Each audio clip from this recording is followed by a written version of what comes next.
Lusky does. You know it's your senior season. You know this is your last Big Ten game at home, and they're ready to go. It is a defensive matchup and a beauty. Wisconsin and Penn State. The opening kickoff comes your way next.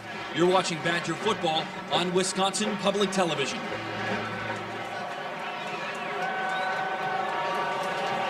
And we're getting close to kickoff time here at Camp Randall. Let me tell you about the weather today. It is perfect for football. 42 degrees, winds out of the south at 12, a little breezy at times. There is a chance of an afternoon sprinkle or snow flurry, but it is right now a very good day for college football. There's not a long series history here. The two teams have met 11 times, and the Badgers have won 7 of those, including 4 of the 6 played here in Madison. A year ago, Penn State held Wisconsin, it's a little bit misleading, to minus 11 yards rushing, most of the negative yards coming on quarterback sacks, and they dominated Wisconsin 35-14 at Happy Valley, and it led to a pair of back-to-back losses for the Badgers before righting the ship in the bowl game a year ago against Auburn, and prior to that against Hawaii on the road. These two teams obviously have quite a bit of difference in the coaching department. Joe Paterno today is coaching his 484th game as a head coach at Penn State. All in total, he has been on the sideline at Penn State for 637 games as an assistant and a head coach, and you see his record speaks for itself. On the near sideline, Brett Bielema now is the all-time winningest coach as a rookie coach at Wisconsin, having won 8 games. Nobody had ever done that prior to Brett's first year here. He is 8-1 and riding a heck of a beginning campaign here at the University of Wisconsin. There you see with P.J. Hill, and P.J. Hill missed quite a bit of last week's game, but he's ready to go. We had a good week of practice. When we talked to Brett yesterday, talked to P.J. is ready. He's good to go.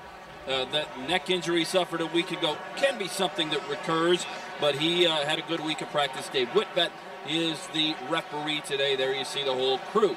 Wisconsin will return the opening kickoff from the north end zone, so they will go into the wind to start the bowl game. Jarvis Minton is one of the deep backs ready to return for Wisconsin.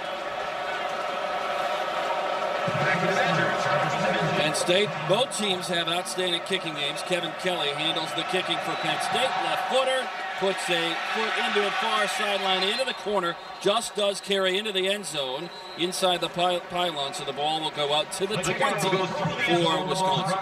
And Mike, I think we got to see Wisconsin come out carrying from last week into this week, the same momentum they end with the Illinois game. They've got to start faster because Penn State, every single opening drive on a visiting team or opposing team, officials timeout.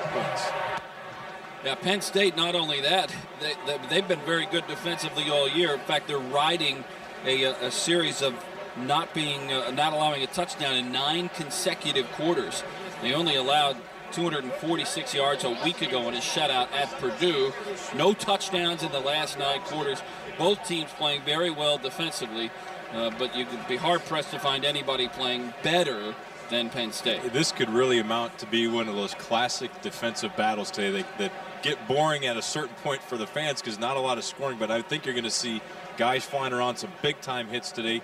We're probably going to see either one of these defenses score a touchdown that's going to be the difference in the game. Look at all of the head coaches that have been employed at the Division I level since Joe Pa took over at Penn State. His 57th year on the Penn State staff, his 41st year as a head coach. We had an official's injury on that opening kickoff, and that official is sitting on the far sideline, so they'll go 1 short of normal. There is no back judge right now on the field, 1 shy of a normal crew. Stocko to pass on first down with some pressure, gets it away, and nearly had it picked off on the near sideline, dropping back in coverage and getting a hand on it was Donnie Johnson. Wisconsin not typical coming out, throwing the ball first, not establishing the run. I think you got to check that down first. Let's check the Wisconsin lineup. John Stocko, 27-7 as a starter, his 35th consecutive start at quarterback, and obviously his weapon at the tight end position, Travis Beckham. Up front, led by Joe Thomas.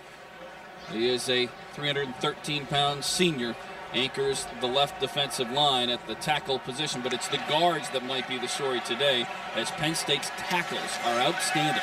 Stocko again to throw, second down, goes to Beckham, tries to turn it back inside, flush to the outside, and he'll gain the 26. It'll bring up 3rd and 4. And let's say a very impressive Penn State defense for you at the start of this ball game. Up front, Shaw, Alford, Johnson, and Haynes, the 2 tackles. Alford and Johnson are outstanding, have the most sacks on the team. Collectively, they have 18 tackles for losses. The linebackers, Connor and Puzluzny, outstanding.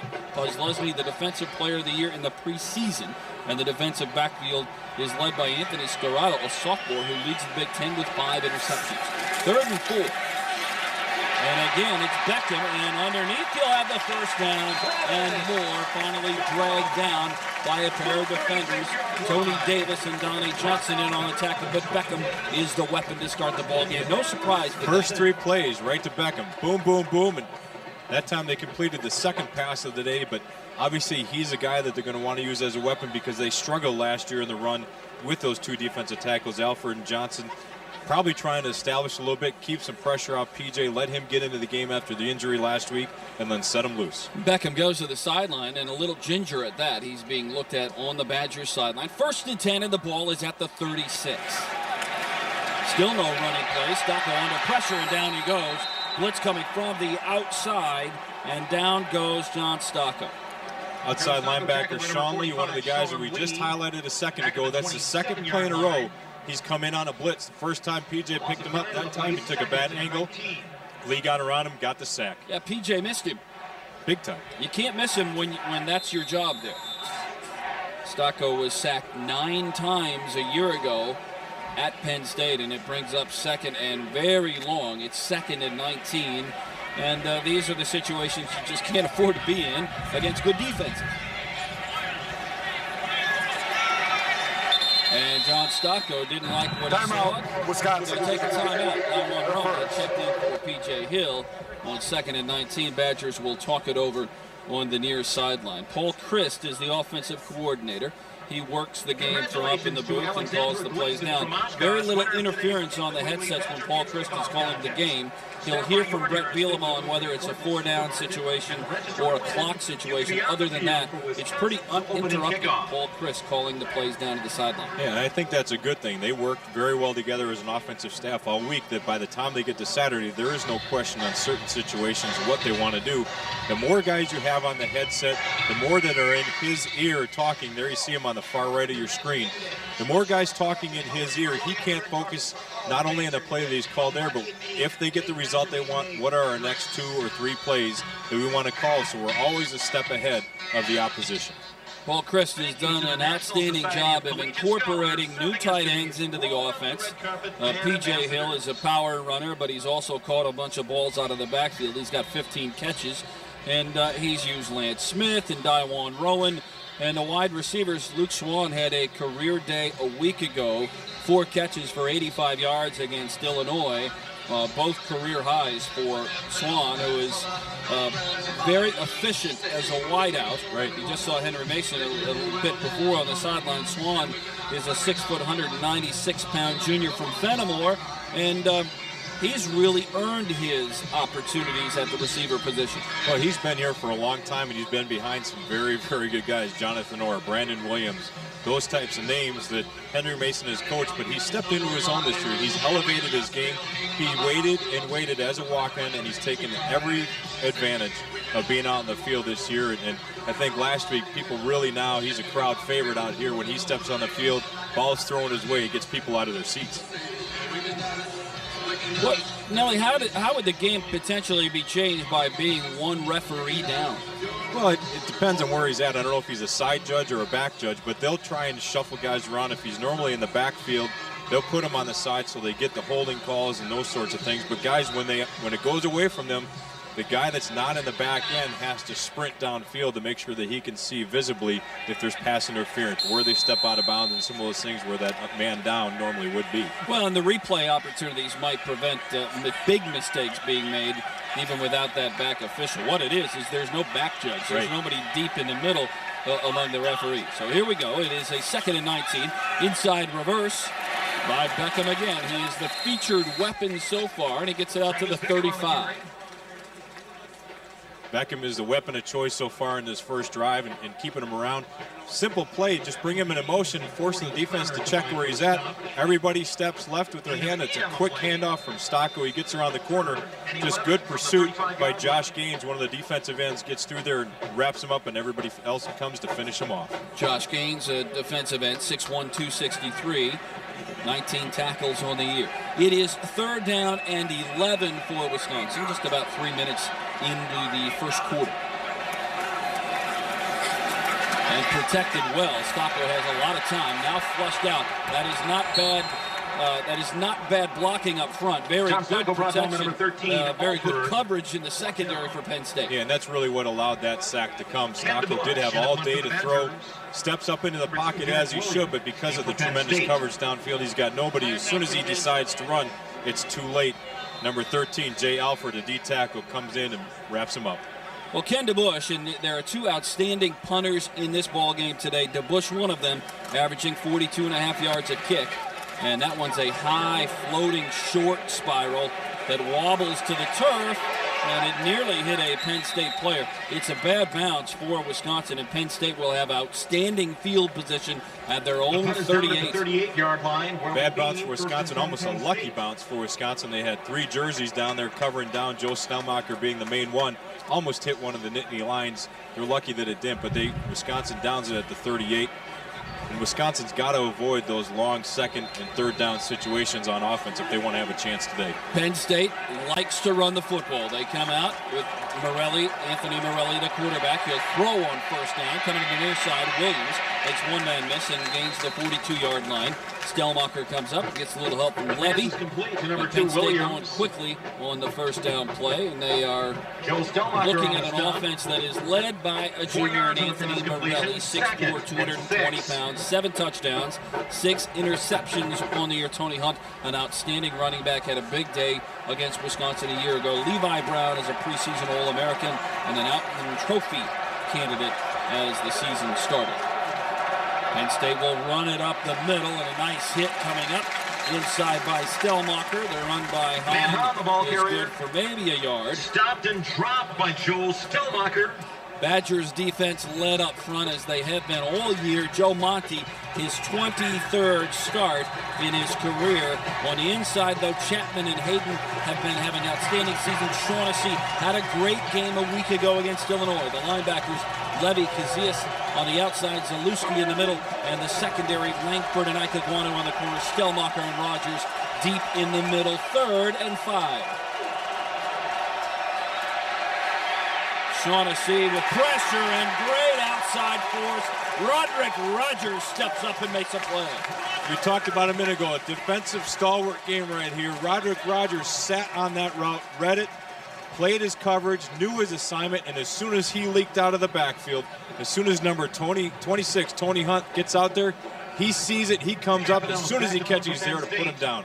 Great defensive play. Tony Hunt never had a chance. He had 142 yards against Purdue a week ago. That catch, though, nets them a -6, and Penn State will punt. And we talked about the matchup of outstanding special teams players.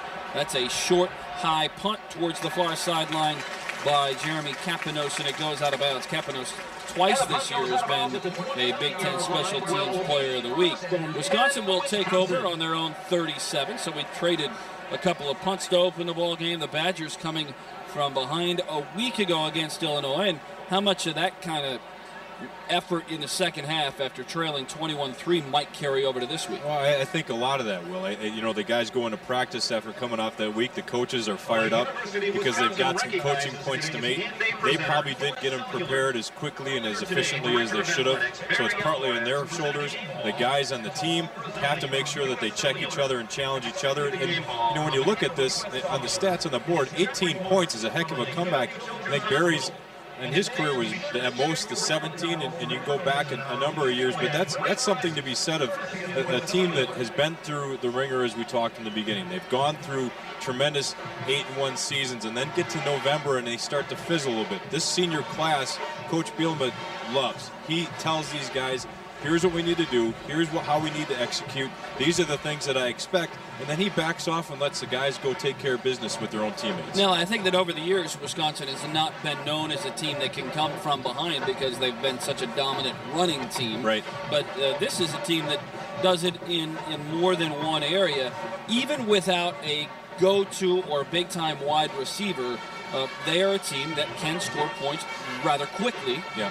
Well, and part of that, the go-to wide receiver is really a tight end in this case, and Beckham. He's emerged as one of the top guys in this league, especially at the tight end position. But anytime that you have a senior quarterback like John Stocco, who's solid, who can get the ball to those guys, move the ball around to running backs, to the wide receivers, to the tight ends, and then, like we saw in the first series here, knows they've got some communication issues, simply as calling a timeout to gather everybody back again. Those are the things that you can't teach.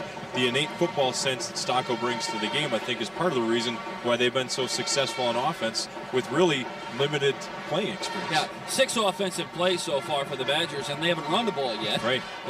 Penn State is very good against the run. They only allow 95 yards per game against the rush, and that's an outstanding statistic, and Wisconsin kind of took that to heart as they've thrown the ball or tried to throw the ball in each of their 6 offensive plays. And now here we go, first down and 10, and the ball is marked at the 27. Hill gets his first carry and beats the left corner and gets a first down. PJ's fired up. I'm sure he's sitting in the backfield chomping at the bit to get his first action. Gets a pitch from Stocco, gets around the quarter. You get very, very good blocking. Downfield from Joe Thomas and also from Andy Crooks. He turns on the jets as he turns the corner, and you're going to see that a lot today. I'm not going to try and make guys miss. He's going to go after him, and P.J. Hill came ready to play. He ran right around Tim Shaw, the defensive end, who didn't get the corner sealed, and P.J. Hill has his first carry and a first down for the Badgers. Play action fake. And a rolling pocket near side. Hubbard inside the 50, inside Penn State territory, and drives forward to the 48. Good misdirection call on that play.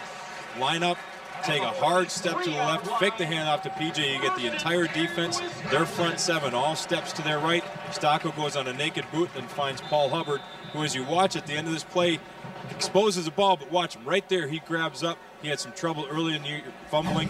He's obviously been coached on that and doing the little things right. Well, Hubbard did not catch a ball a week ago. He had one thrown his way right in the biscuit, and he dropped it, and he didn't have another ball come his way. It's all about confidence. Stocco hands to Hill. Spins off a 1, but will be lucky to get the line of scrimmage. No gain, second down.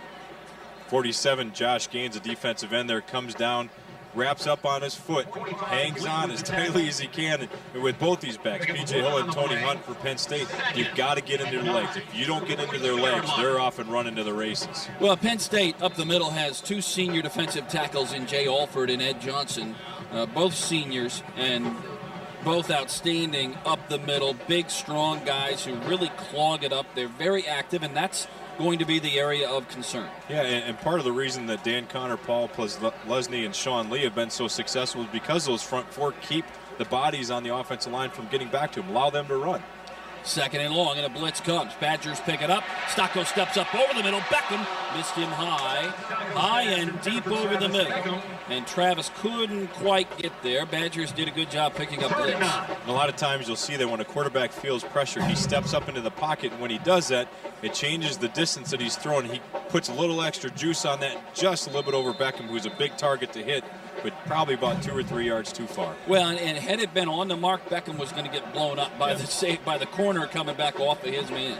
And he's probably thankful that the ball was thrown, so he doesn't have to go back to the huddle and tell John, don't do that to me again. It is third, and we'll call it 9, just about midway through a scoreless first quarter. 3 receivers. And Beckham fakes the reverse. Blitz coming up the middle. Screen set up, and P.J. Hill had room to run. He had some room to run. It was set up well, and it couldn't catch it. Stocco had to change the passing angle, drop down, threw it a bit sidearm, and Hill missed an opportunity there. He did. He had a lot of room to run right into his hands. Craig Urbick, Marcus Coleman leading downfield. Luke Swan also downfield. It was man on man. There was 3 defenders, 3 blockers, and PJ, he would have been running to the house. I see Jameel Walker talking to him on the sideline. Jamil hasn't gotten a lot of playing time, but still active in the game, doing a little coaching up for the redshirt freshman. DeBush, good high floating punt. Gonna bounce inside the 5 and get the end zone. Oh, it was close. And Ben Strickland wanted to clear his man and be able to get in there, couldn't do it, and the ball comes out to the 20-yard line. Big Ten, we talked about the standings coming into the ball game today, with the front runners being Ohio State and Michigan. Michigan plays out of conference today against Ball State. Ohio State on the road against Illinois. Now, Illinois played very well here a week ago. That's obviously an important game for the #1 team in the country. Northwestern is at Iowa. The Badgers will be there a week from now. Indiana at Minnesota, and Purdue at Michigan State. And Michigan State announced a coaching change this week. John L. Smith is stepping down. Might have been pushed a little bit, but will be done at the end of the season. He'll coach the remainder of the year. And that'll be an interesting scenario at Michigan State, because there have been a lot of grumblings or mumblings about the potential for a former NFL coach to be heading to Michigan State as their next football coach, and ties to the Green Bay Packers and the Detroit Lions. 49ers. Yeah. So it'll be interesting. Michigan State's always this anomaly that sits out there that has a tremendous amount of talent. They'll win some big games, like, for example, this year they go against Notre Dame. They're in for 2.5, 3 quarters, and then they fizzle. And that's been the recurring theme for that team. But they have athletes that can play at a top level day in and day out. For whatever reason, they haven't been able to gel that group together, no matter what coach has been in there. Really, since Perlis has left. Yeah, they really haven't had, Perlis, and then they had some success shortly after Perlis left. But it's been a while since they've maintained, and they've always had some good athletes. It's always been a school that has played in the shadow of Michigan, certainly, but they have had their moments with some outstanding players, and I think that they still believe they can be there. Penn State has had a lot of quick hits this year on offense, even though this is expected to be a defensive battle. You wonder where the big plays come from. Wisconsin may have missed an opportunity on that last possession. Penn State will run it here. Trying to spin to the outside is Tony Hunt, but Casillas will have nothing to do with it. Casillas showing some of the speed that he has, his ability to close down on the gaps, the D-line getting into the gaps, closing off the alleys for him to run. And when Casillas makes his mind up to go, he comes like a bat out of hell. He gets after it. Badgers are in the Big Ten games only, 5th in rushing defense, allowing 121 yards on the ground per game. And that certainly was the focus this week, because Penn State does like to run it. Here they'll go with a opportunity to throw it, and deep at the midfield stripe, going up and pulling it down is Derek Williams, the sophomore. Went up high and pulled it down at the 49-yard line. Tremendous catch, tremendous throw. Good misdirection again with the running backs, and as soon as he steps into that throw, Anthony Morelli puts it right on the numbers. Safety Joe Stelmacher is late getting up over the top. He brings him down, but perfect play call and execution by the Nittany Lions. Biggest play of the ball game, a 33-yard out to the 49-yard line. Big play there, 29 yards on the pass completion. And now Penn State will take it into Wisconsin territory on a 4-yard first down pickup. Trying to do a little misdirection there, fake out to the quick hit, out to the wide receiver, and then hand off again to number 26, Tony Hunt. That time the Wisconsin defense was ready and made the play. Derek Williams, the previous catch on the play prior to that, also runs the ball a lot. Derek Williams has 32 rushing attempts this year, so number 2 is an active part of the Penn State offense. He is slotted high on the screen and now motioning out to the top of the screen. It is 2nd and 7. Morelli with time to throw out on the outside. Dangerous throw. Casillas closing fast. Ball was high and wide of the mark and out of bounds, 3rd down. And there you see some of the speed that Casillas has. He's almost like an extra safety on that. Gets out past coverage. He's got the flat coverage as he's got the corner up over the top. That's a long, long throw. If Casillas makes his break a half step earlier, he picks that off and he takes it to the house. Well, and Morelli missed it high. Otherwise, there is certainly an opportunity to go the other way. Crowd gets into it. A lot of towels being waved around. Big play here early. 3rd and 7. 5:26 to play in a scoreless first quarter. 3-receiver set. Morelli wants to throw, but a whistle comes, and they'll blow the play dead. And I believe either the clock expired or Penn State moved early. False start, offense, number 24, 5 yards. Down remains third. It was Jordan Norwood, one of the wideouts, that moved early, and now it's 3rd and 12. And as a veteran coach with Joe Pod, nothing drives him crazier than a wideout who only has to look in at the ball. As soon as it moves, you run. That drives him nuts, as it would any veteran coach. Yeah, there's no snap count there. That's just the quarterback signals with a lift of his foot, and the center then goes at next. Receivers looking in for the ball to move. 3rd down, big play here. Blitz coming, screen set up, not there. And now Morelli throws it wide to the right and incomplete. Badgers had 3 pressure players up the middle, led by Chapman in on the hunt. So was Levy. And Morelli just did good to spin out of trouble and throw it away. He's running for his life there, Mike. I tell you, he see that here comes Shaughnessy, here comes Casillas, and Chapman beating down, putting a mark right on him to come hit him and clean his clock. He does the right thing and gets it away and throws it away, prevents a big turnover and a big sack. Zach Hampton back deep to receive for Wisconsin. Punt will be with the wind on 4th and 7 from the 48. Left footer hits a wobbler. And Hampton comes up and does make the catch. At the 19, make it the 20-yard line. Catches it, and the Badgers will take over at their own 20. So kind of what we expected from the start of this game, Nelly, in that both defenses have asserted their dominance. Let me tell you that 2 weeks from today, it is the final home game for the season, as Wisconsin will play an out-of-conference game against Buffalo. That is Saturday, November the 18th, and our coverage is at 10:30 on Wisconsin Public Television. Badgers go quickly to the offensive line here. 1st and 10, ball at their 20-yard line. Hill, the second back through, breaks through the initial wave and falls forward to the 23. A defensive battle, exactly what you would expect in this contest, and right now it's absolutely Number 20, Shaw. Yeah, I don't think that's going to change the entire game. Tim Shaw, number 20, fighting off the block there by Eric Vanden Heuvel, helps bring him down, but you've got some linebackers that are running well. You've got D linemen that are staying low and keeping their shoulders squared. It makes it hard for that O-line to displace them, to give big holes for PJ to run through. So far, he's been slipping through some cracks, getting some positive yardage, but he's got to do a better job. They need to help him up front. So Tim Shaw, one of the defensive ends, starts from an upright position. Hill speeds off of the tackler there and gets close to the 30. He's going to be about 2 yards shy of the first down. Tim Shaw, number 20, plays the right defensive end, and Rentmeester's going to come off the field. Ginger with that right shoulder. We didn't know how much we'd see of him today, and it looks like he's tweaked that injury. But Shaw starts a lot of times without a hand down on the ground as a defensive end. Well, and that's the speed that they have, much like Wisconsin. You see a lot of those guys on the end just shifting around. It makes it hard to block because you don't know exactly where he's coming from, what gap he's going to get, and where he's going to drive through. And the Badgers on the 3rd down play going to try and run for it. They seal the edge, and P.J. Hill has the first down and more before being run out of bounds by Scarrato on the far sideline.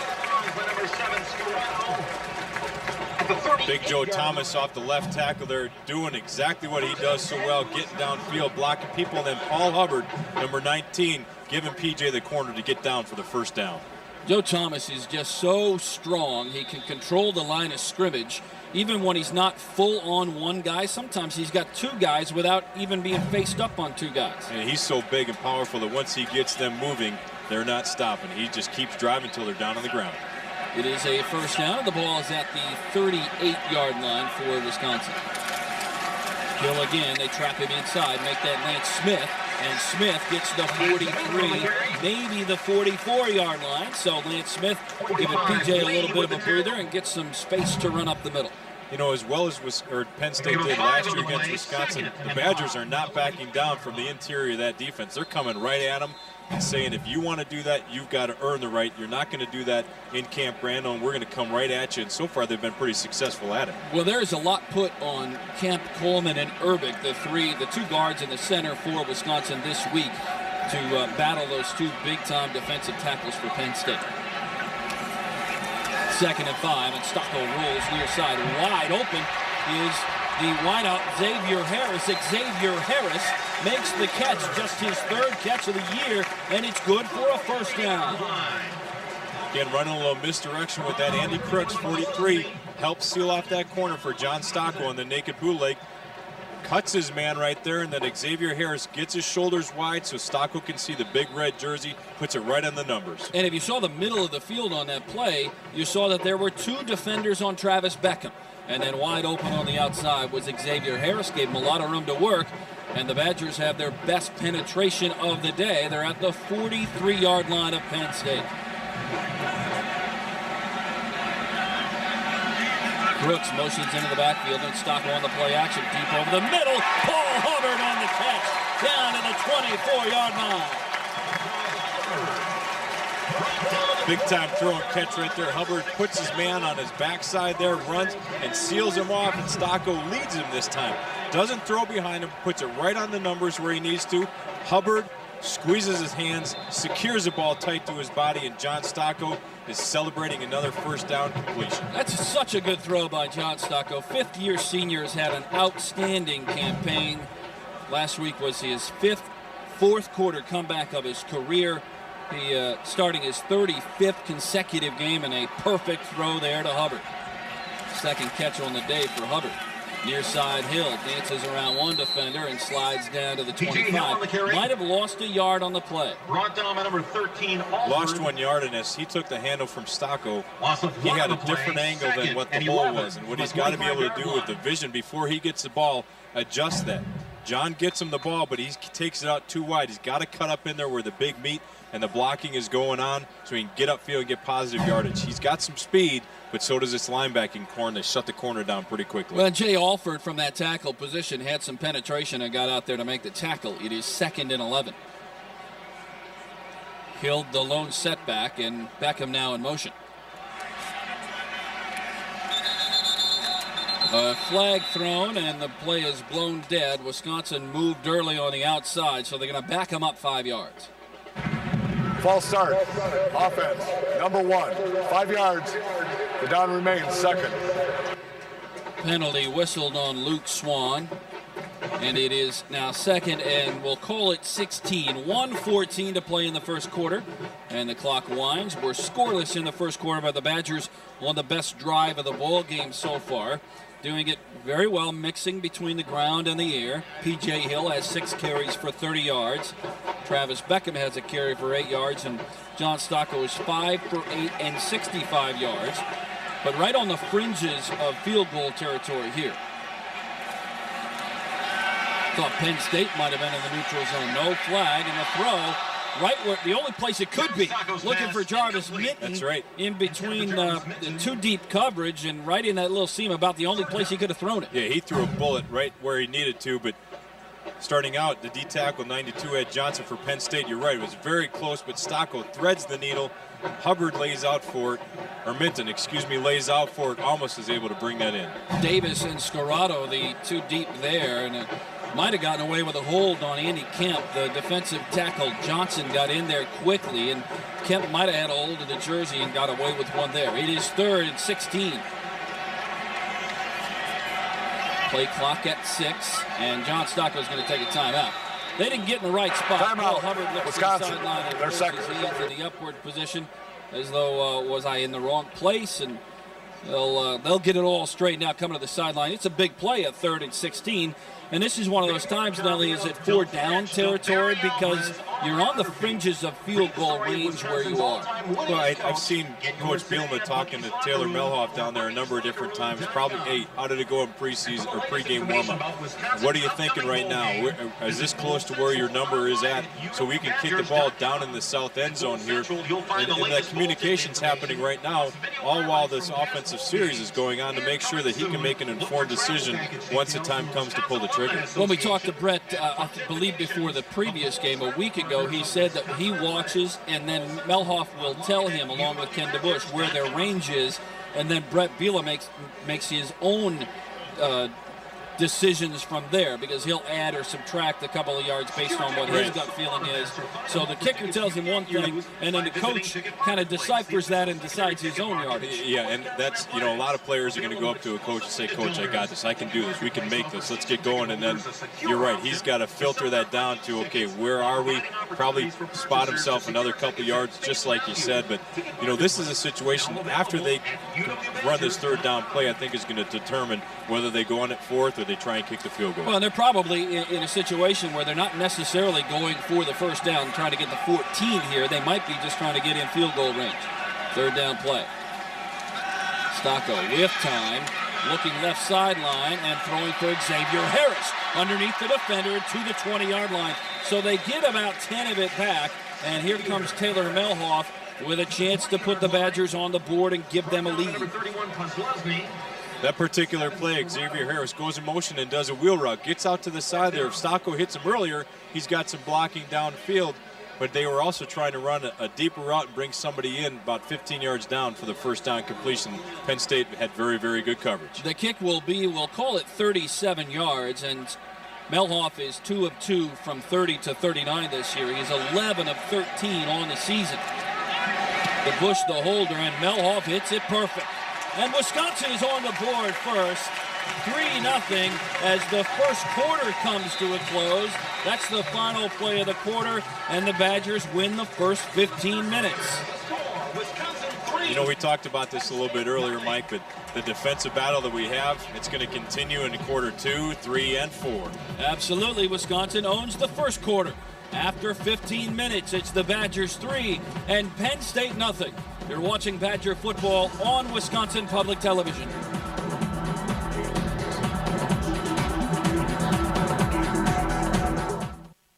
Presentation of Badger football on Wisconsin Public Television is made possible in part by Goodman's Jewelers. John Hayes of Goodman's Jewelers, proud of the tradition started by Robert and Irwin Goodman. Goodman's Jewelers, the diamond store of Madison since 1933. The Mendota Gridiron Club, the official fundraising organization for University of Wisconsin football. University Athletic Department, with official information about Badger athletics on the web. The Wisconsin Alumni Association, connecting, enriching, and serving UW-Madison alumni and friends for more than 140 years. UWalumni.com.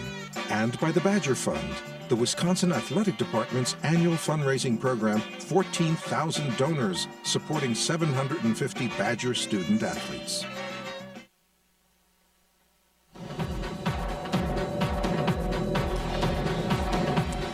Well, you can get a good look, a little panorama of the near north end zone at Camp Randall Stadium. The Badgers lead it 3-0, scoring on a 37-yard field goal on the first quarter's final play. A drive of 10 plays and 60 yards using 5:11 on the clock.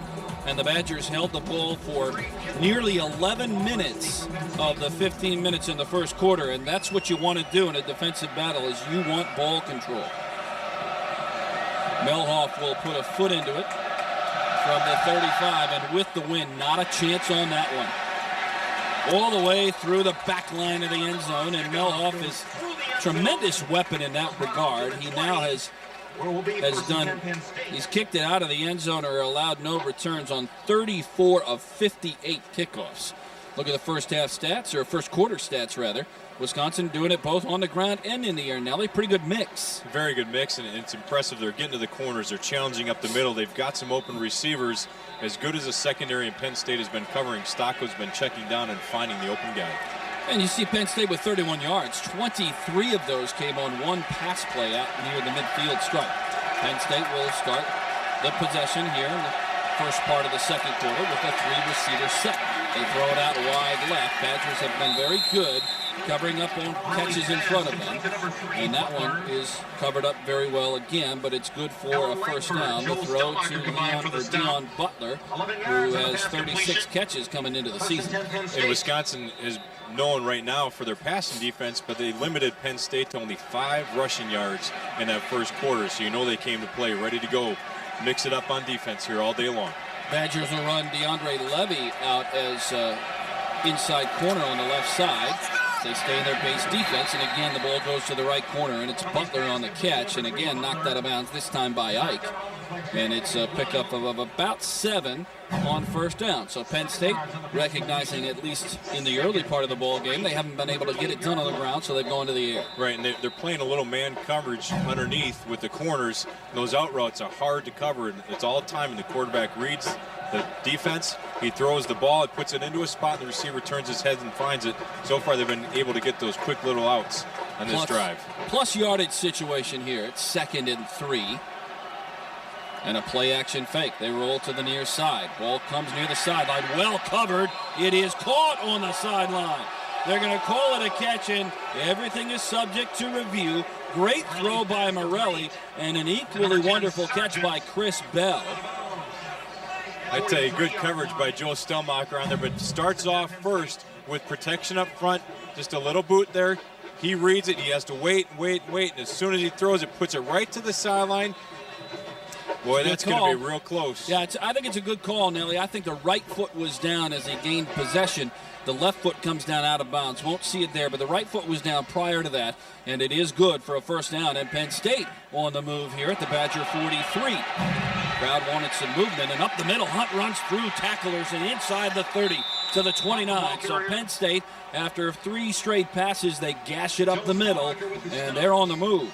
A good play call, and that's what Tony Hunt does so well. Again, they fake that little out route, and then he goes north and south, and Stellmacher got greeted right there to this game. On a guy like Hunt, you've got to go low and take out his legs because he'll run you over all day long. Hayden and Cooper missed on the early tackles there, and Penn State now gets the Badger defensive crowd into the ballgame a little bit. First penetration for the Nittany Lions there at the 30-yard line of Wisconsin.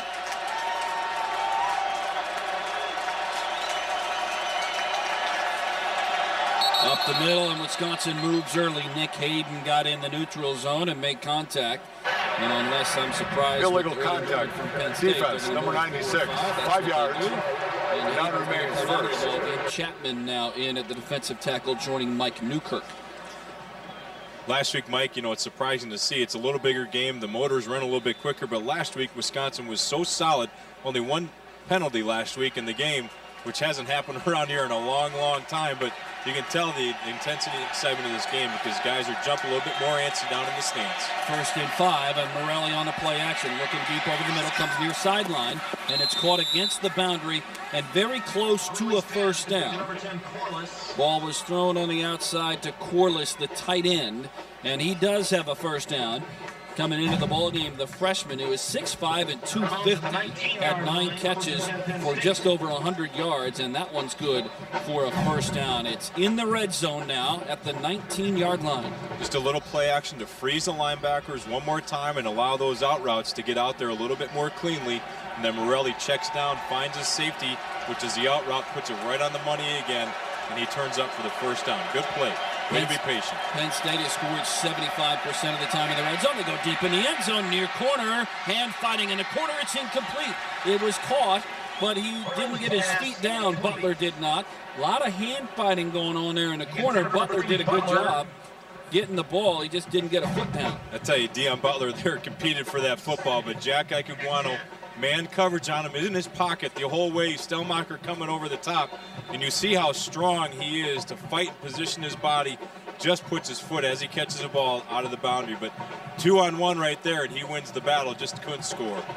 There you see, it's a good call. Left foot came down first, well on the white stripe. It is 2nd down and 10, and the ball is at the 19. They fake that quick out, try to run it up the middle. Nothing home. Badger interior of the defensive line gets into the backfield and backs the Nittany Lions outside of the 20 to the 23-yard line. That particular play, Wisconsin shows something a little bit different. Jack Ikuguano comes in on a corner blitz. You'll see him right there. Number 6 comes in and wraps him up with the help of Cooper and Zalewski and Monty. But they ran something different. Jack read the play, wraps him up, and then has his teammates come help finish him off. A good defensive call. Badgers' outstanding red zone defense, only allowing scores 65% of the time, and only 7 touchdowns in 20 trips for the opposing offense in the red zone. And a big play here at 3rd and 13. Morelli threw it over the middle, timing route. Receiver slipped, and it's incomplete, and they will have to try about a 40-yard field goal. Good defensive play right there. Joe Stelmacher is up over on number 2 there, which is the inside receiver. And as he releases off, Joe hits him, pushes him a little bit, which is legal downfield. And when the receiver plants to make his cut, because of that extra contact, he slips, and it's just a timing route. With ball was thrown when it needed to be, the receiver just wasn't there. 39-yard field goal, and Kevin Kelly is 5 of 8 from 30 to 39. Left footer into it, and perfect. And we are back to even. Game tied at 3. 12-17 to play in the second quarter. And we know that both teams are solid on defense. We also know and have seen it already proven out today, they're both very solid in special teams. And that's going to be the story, I think, all day long. It's going to be the one who gets a big play on offense, who's able to get down the field. And if that doesn't mean scoring touchdowns, as long as you continue to get positioned for points for the field goals, that team's going to, I think, come out victorious today. The other thing that's going to be interesting is watching these defenses. Are they going to win the ball game? Not only on stopping 3rd and short, 4th downs, big plays, but can they get the turnover and capitalize on it? Saw Joe Paterno talking to his quarterback, Anthony Morelli, as they went to the sideline. Now being introduced at this break here in the second quarter is the University of Wisconsin women's lightweight crew. They are 3-time defending national champion, Wisconsin lightweight rowing team, competing as one of the top teams in the country. The Badgers won their 3rd title in a row last June. The Badgers finished their fall season at the head of the Iowa. The team captured titles in the pairs and 4 races, as well as an impressive 8th place finish in the Open 8 events in last week's open weight competition. They'll get back on the water next spring. Their schedule is highlighted by the Midwest Rowing Championships on Lake Wingbrook, April the 21st. It was kind of fun when you see the girls down there. Obviously, tremendous team, and they work harder than most of the teams out here on this campus on the water. And earlier, in the cold. Oh yeah, if you got recruited to go on the crew team here, when do you start practice? 4:35. Yeah. No, not PM, it's AM. In the morning. Their alarm clocks are set very early. They're going to work out when some of the other student body might be getting back in. Very true. Very true. So they trade off a couple of good drives, 9 plays and 58 yards on that last drive for Penn State, and that ends up with a 39-yard field goal from Kevin Kelly, and the game is back to even, tied at 3. You know, and even though it's only 3-3 right now, there's been a lot of big plays for first downs, a lot of excitement. These fans are into it. They're excited. They're cheering on the defense because they know they're going to have that group out there stopping a potent Penn State offense. Kelly puts a foot into it. Line drive will carry to the near corner of the end zone, and Minton catches it 3 yards deep and retreating. He'll take a knee, so the Badgers start at the 20. Talk about how good Melhoff has been at that. Kelly is equally adept at knocking the ball out of the end zone. He doesn't allow a lot of returns, and a pair of left-footed kickers, both having some dominating effects so far in the ball game, and not a surprise. Well, and you know, the thing that's nice about this game for these two teams is they practice ones-on-ones in practice. They go with their starting kickers during special teams in practice, and so they're used to seeing this type of talent day in and day out, which I think is why both teams are prepared to go head-to-head here. They've practiced against the same type of competition. They're getting the job done so far both ways. P.J. Hill is the lone back. Hubbard comes in motion. Hill up the middle, cuts back, and dances to the left. He lost his footing there. It was a kind of an odd-looking cut. He's taken down at about the 23-yard line, so a pickup of 3. P.J., the offensive line stepping right. He does a good job of cutting back. He tries to go out and do a little hop step, but Dan Connor, number 40, is having nothing of it. keeps his pad level low. As soon as PJ makes a cut upfield, he's there to greet him and bring him down. Think about Penn State's linebackers is Paul Puslesny got all of the attention. He's one of the captains in the preseason Defensive Player of the Year in the league. Yet Dan Connor leads the team in tackles by just one, but he had 12 tackles, 10 of them solo against Purdue, and was the Defensive Player of the Week a week ago in their shutout. Blitz coming and stepping up. Stocko ball's loose. Ball's loose on the deck, and Penn State has it. And Stocko got blindsided by Dan Connor. Connor beat the Badgers on a blitz, hit Stocko from behind, and Penn State with the first big play of the ball game. 1st and 10 at the Badger 14. They've been coming with a bunch of different blitzes all game long, but he comes up to the side. Sees 75, Andy Kemp looking right. He's got to check that blitz on the backside.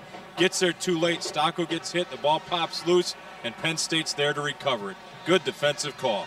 Ball was down on the deck for a while and covered up by Sean Lee. So a pair of linebackers for Penn State. No shock there. Make the first big play of the ball game. Badger defense now has to turn the table on Penn State. Morelli looks to throw. Everybody covered. Ball tipped, intercepted. Oh, they're going to throw a flag on this one. But you know what? It was tipped. The ball was tipped at the line of scrimmage, so the flag downfield should be waved off. And they did. They just waved it off.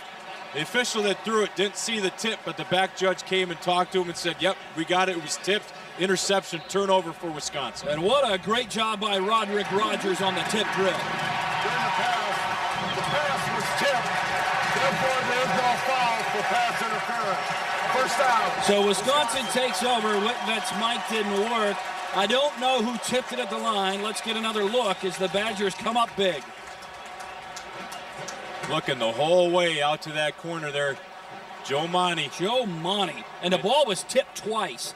Langford's left hand then got it, and Rogers still made the play. Yeah, and that's exactly when you do as a defense. You hope as a corner, you make the play. We'll come at you. We know you're going to try and do something pretty quick here, but that defensive play right there, Monty getting his hands up, tip ball, Roderick Rogers in the right spot, getting downfield, and that's exactly how you come back after your own turnover. Your defense gets out there, recharges, and gets you the ball back. That's a big-time catch by Rogers because the ball was tipped a second time. And I don't know what Brett's argument is with the officials here. Brett's out there talking to Dave Whitvet and at least one other game official. I don't know what the discussion would be about, but getting back to Rogers' play, I'm sure we'll see it again. It is an outstanding pair of hands for a defensive back to make that play. Right, but that's part of making the break when the ball is thrown and being in position, in the correct position. So when you do make that break, that you're able to plant and cut no matter which way you go. There's one tip, there's two tips. That's just sticking your hand out there and bringing it in and keeping your eyes on the football the whole way until you make the reception. So Roderick Rogers, the senior from Stone Mountain, Georgia, they trade turnovers. Badgers give it up on a blindside hit on Stocko, and the very next play they get a double tip and an interception. There's a lot of times, it's pretty interesting. The offense turns over the ball, the opposing offense comes out, and the defense gets pretty fired up. And there's many, many times where you see them try to go to a pass after that turnover where the defense makes an interception because they're jacked up, ready to go. Let's get the offensive ball back, especially inside the 20. They got to protect their own end zone. And not to minimize at all the effect of the play, Joe Monty. Monty didn't have pressure on the quarterback, but he didn't give up on the play. And not only did he get up in the air, but he had to reach across his body to tap the ball the first time. Pretty athletic play there by a big guy down on the line. Badgers take over now after the pair of turnovers. Wisconsin has the ball at the 23. Still waiting for network television to bring us back. And now they clear it. And Wisconsin will start 1st and 10.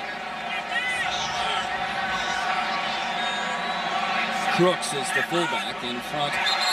There's contact made, and that'll be 5 yards against Penn State. On the interior, it was Jay Alford that made contact. Illegal on the contact. move, so we defense, number 13, 5 yards. It's interesting when you look at that Stocko. As soon as he jumps, Stocko is just edging a little bit. You'll see him almost wait for the snap right there. Almost got the snap up. And Marcus Coleman just froze just a second, knew that he had contact, knew he didn't have to snap the ball, but it's funny when the quarterback sees that pressure coming, just that little flinch, those guys coming in. Quick go here, P.J. Hill through a couple of tacklers and near the 40 to the 38-yard line. Once again, challenging those guys inside the tackles, and P.J., powerful, strong runner. Even though he's a redshirt freshman, reads the hole, gets up there. Andy Crooks lead blocking for him, creates a big hole, and he gets positive yards. Ran right around Tony Davis in his secondary there. Number 11 comes up, and you can't arm tackle P.J. Hill. It's a good thing Dan Connor was there to help bring him down. Hill now with 8 carries and 43 yards. We'll get it again. Nice block by Crooks. And outside the 45 to the 46. What a good pickup by Andy Crooks. Andy Crooks and Craig Urbick, both the right guard, get downfield, doing the technique well, knowing their man before the snap is made. Their pre-snap read was perfect. They beat the guy to the spot that they had to, and makes it easy for PJ to get upfield. Yeah, Crooks hit Sean Lee, the outside backer, had come up into the hole, and Crooks, who was a linebacker, now a tight end, having to play fullback, and he can do it all. Yeah, and he knows what it's like being a linebacker there. He knows what their reads are going to be, and he's a smart ball player to beat those guys to it. Badgers go with quick counts, and Hill, a good read up front. And second and short, carries it inside the Penn State 50 to the 48. And again, a good read. You know, that's one of the things that separates running backs. Nelly, he really sees the field well. He does. He's got a trap coming with number 63, Urbick, over there. It's filled. Penn State does a good job blocking the hole, but he cuts back and gets upfield, and then he lowers his shoulder. That's one of the things the coaches like about him, is he's not too aggressive, where he's patient enough to make that. If it's not there, he'll find the open seam to get through. Well, and here's the changeup now with Lance Smith on the field. Hill to the Badgers sideline. Smith gets it off the right edge through the initial hole and near the 40. So Wisconsin begins to gash the Penn State defense. They only allow 95 yards rushing per game, and Wisconsin is already up over and about 60 yards here midway through the second quarter. Wisconsin that time went with the tackle over again, so they got 4 big bodies to the right side where Lance Smith runs. Makes it very difficult for, as big as those guys are, for that D-line and those linebackers to flow and fill those gaps, and a lot easier, obviously, for the running backs for Wisconsin. Second down, and we'll call it 4 yards to go. Smith again, patiently to the outside. Nice pull block on the outside by Urbick, and Smith picks up 2. It'll bring up 3rd and 2. And Smith has gotten better week in and week out. That time he's trying to use his speed to get outside, sees the defensive end being pushed up by his tackle. He cuts up, lowers his shoulder, but can't quite get to the first down. But he read it right, made the right read off his lineman's butt, and got upfield. Smith is a 5'10", 197-pound freshman, true freshman from Warren, Ohio. A year ago right now, playing in the high school playoffs, and now today playing Wisconsin and Penn State in a big-time Big Ten football game. 3rd and 2, Penn State shows blitz. Hill steps up in between. First down and then some into the backfield where he gets knocked back. First down. Puz Lusney part of the tackling group there, but Wisconsin penetrates inside the Penn State 35 to the 33-yard line. For Penn State coming again with a blitz from their linebackers, and Wisconsin picks it up on the front line there. PJ gets past that initial wave, and anytime you blitz and you can get by that initial package right that way, I'll tell you what, he can go to the house. If they catch one of those one more time, he gets one more lead blocker downfield, and he's off and running. Badgers really doing a lot of this drive on the ground. Again, Smith on the right side takes a pretty good shot from Sean Lee and spins forward to the 31. PJ, that time, you're right, take a very good shot from Sean Lee, who gets up holding his arms like we saw PJ last week, getting dinged around a little bit, but PJ pops right back up. He's obviously fresh, healed, and ready to go, but that was a heck of a lick by both of those guys. You remember those hits, how they feel? You know, sometimes those big hits like that, you don't feel a thing, because it's supposed to be that way. It's I think perfect form tackle. I think Sean Lee felt something there, though. Well, a big boy like that, or Tony Hunt for Wisconsin defense, they're guys that they're going to punish you. There's no question about that. 2nd and 8 here, and again the delay, and Hill gets by 1, but not the other. Penn State read that up pretty good, and it will be 3rd and about 7. Ball placed at the 30-yard line, and a pretty big play coming here. Well, Wisconsin's been able to gash them for a couple plays. They've been in 2nd and short, 3rd and short. Now they're in 3rd and long. the defense really now is dictating to Wisconsin, we know you're going to pass. You've got to get 7 yards, so we've got to get some pressure on the quarterback. If we're playing man coverage in the back end, we got to make sure we lock down tight and know that we can't let you get to that 7-yard mark. This drive already 8 plays and 47 yards, but the biggest play of the drive comes right now.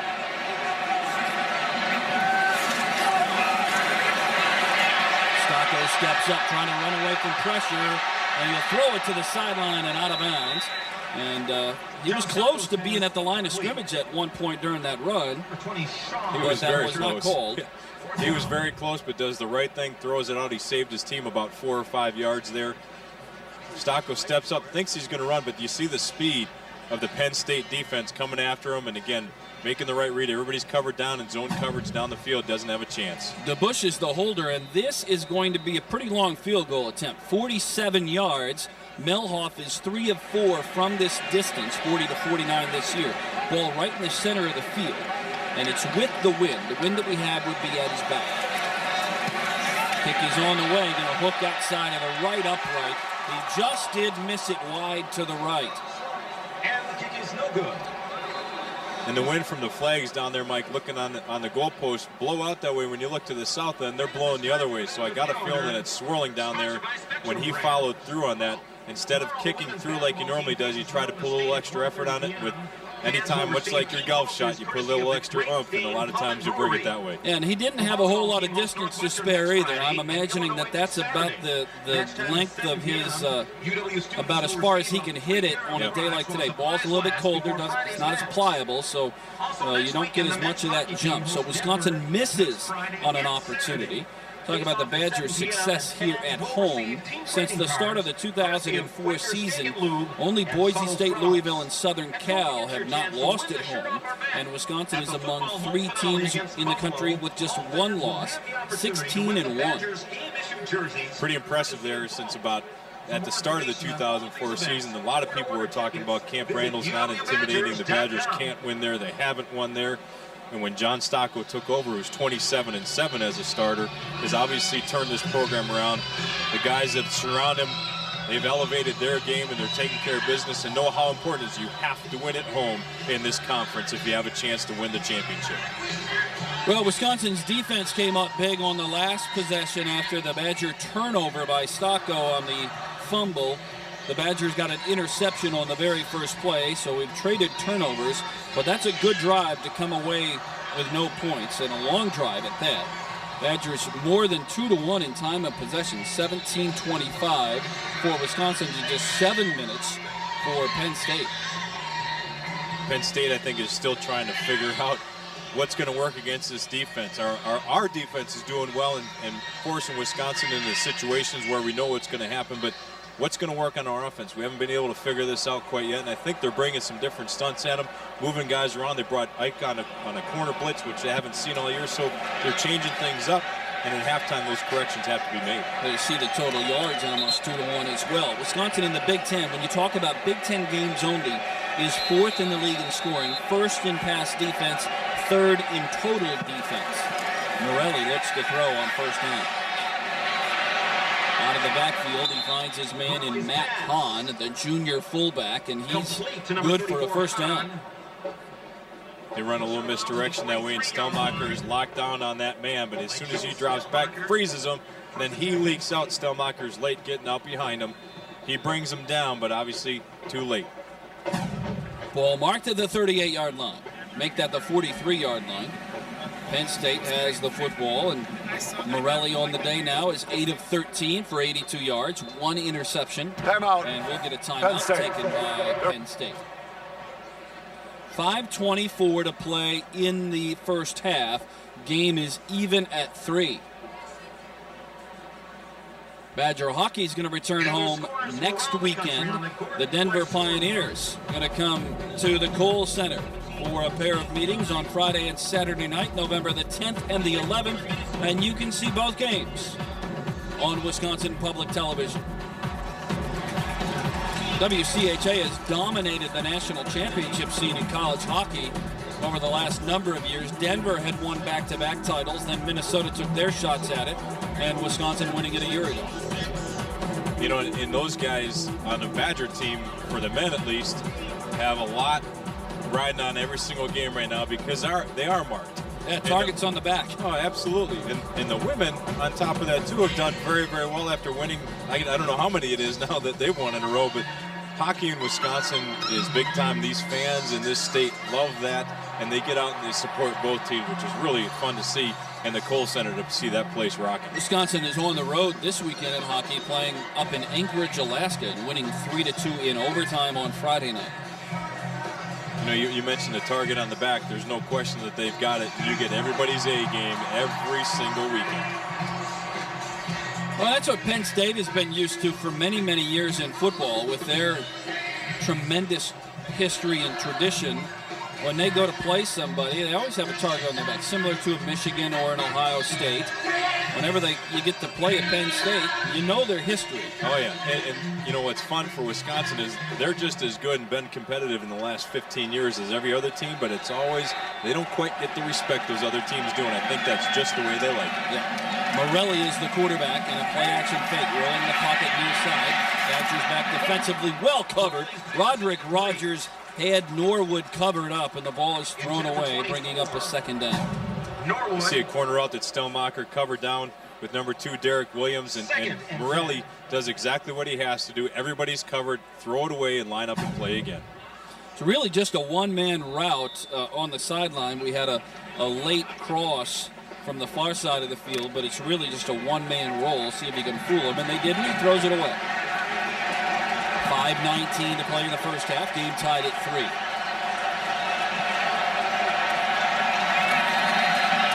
Blitz comes. Morelli flush, throws it on the near sideline, almost caught. I thought initially he was throwing it away, but the ball was nearly pulled in by Corliss, the tight end. Nearly, he got all 10 fingers, I think, on that one. The thing that would have made that a great play is if obviously would have caught it, but Ike sees a quarterback scrambling. Instead of locking down on his man, he gets caught cheating, trying to make the easy interception. He's lucky they didn't get burned from behind. See Kieran Cooks, the defensive backs right coach away. in the background there. Right away. Big town play here, big time play. 3rd and 10 with 5:12 to play in the first half.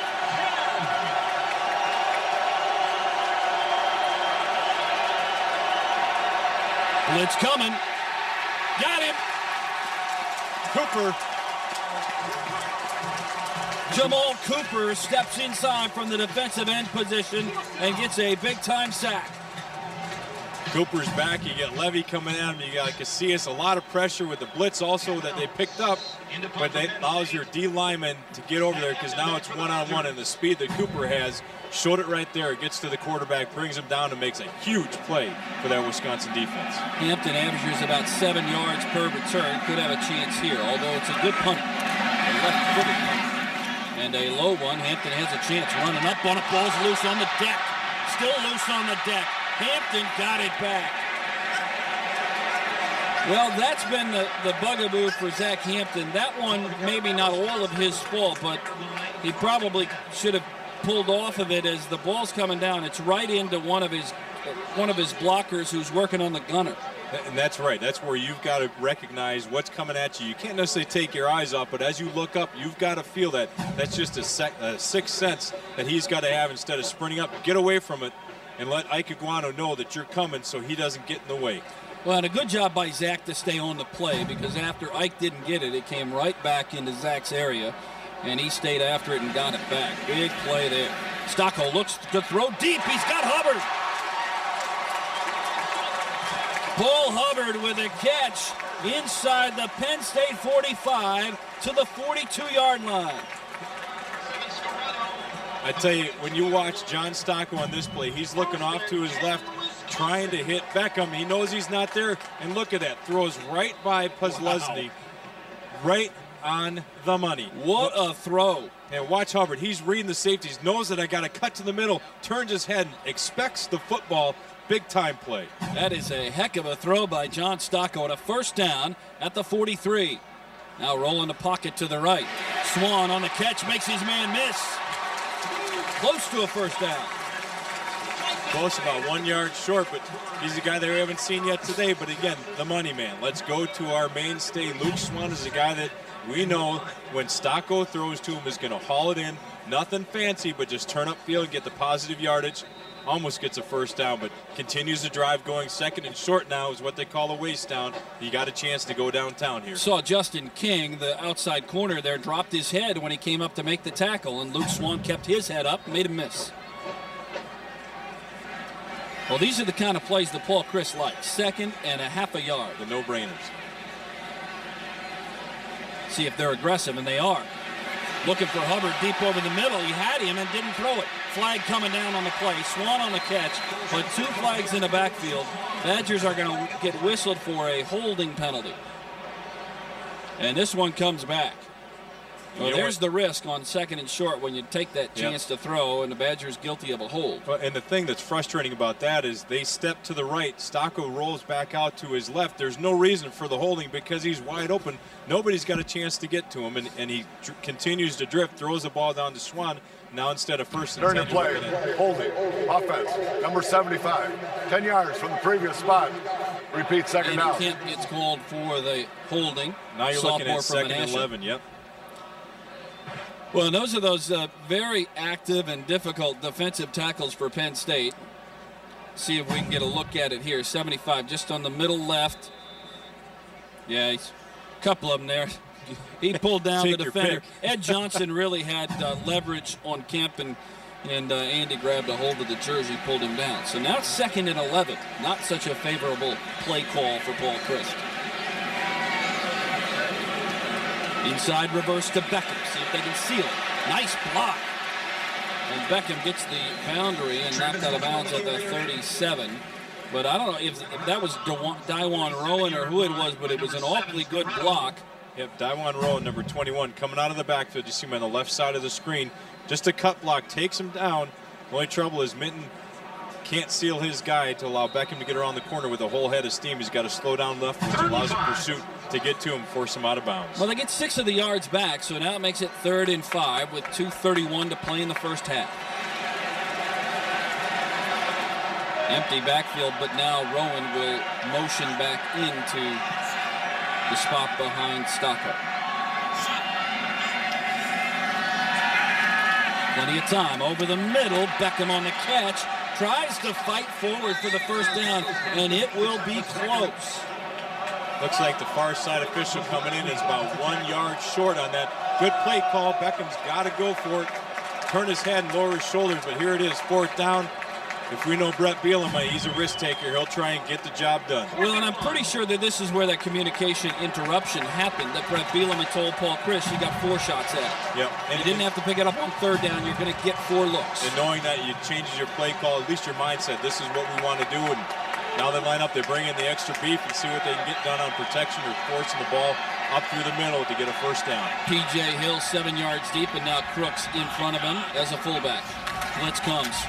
Run blitz. Hill's got it. Very close. I think he's got it, but it is close. Side judge running in from the top will have the mark. Beckham says first down. That's good enough for me. As they're looking right here, they're trying to check and see. I think they're going to bring the changeover just to make sure. Well, and Ed Johnson says no, but the Badgers bring out wide receivers. They bring out the next offensive play set.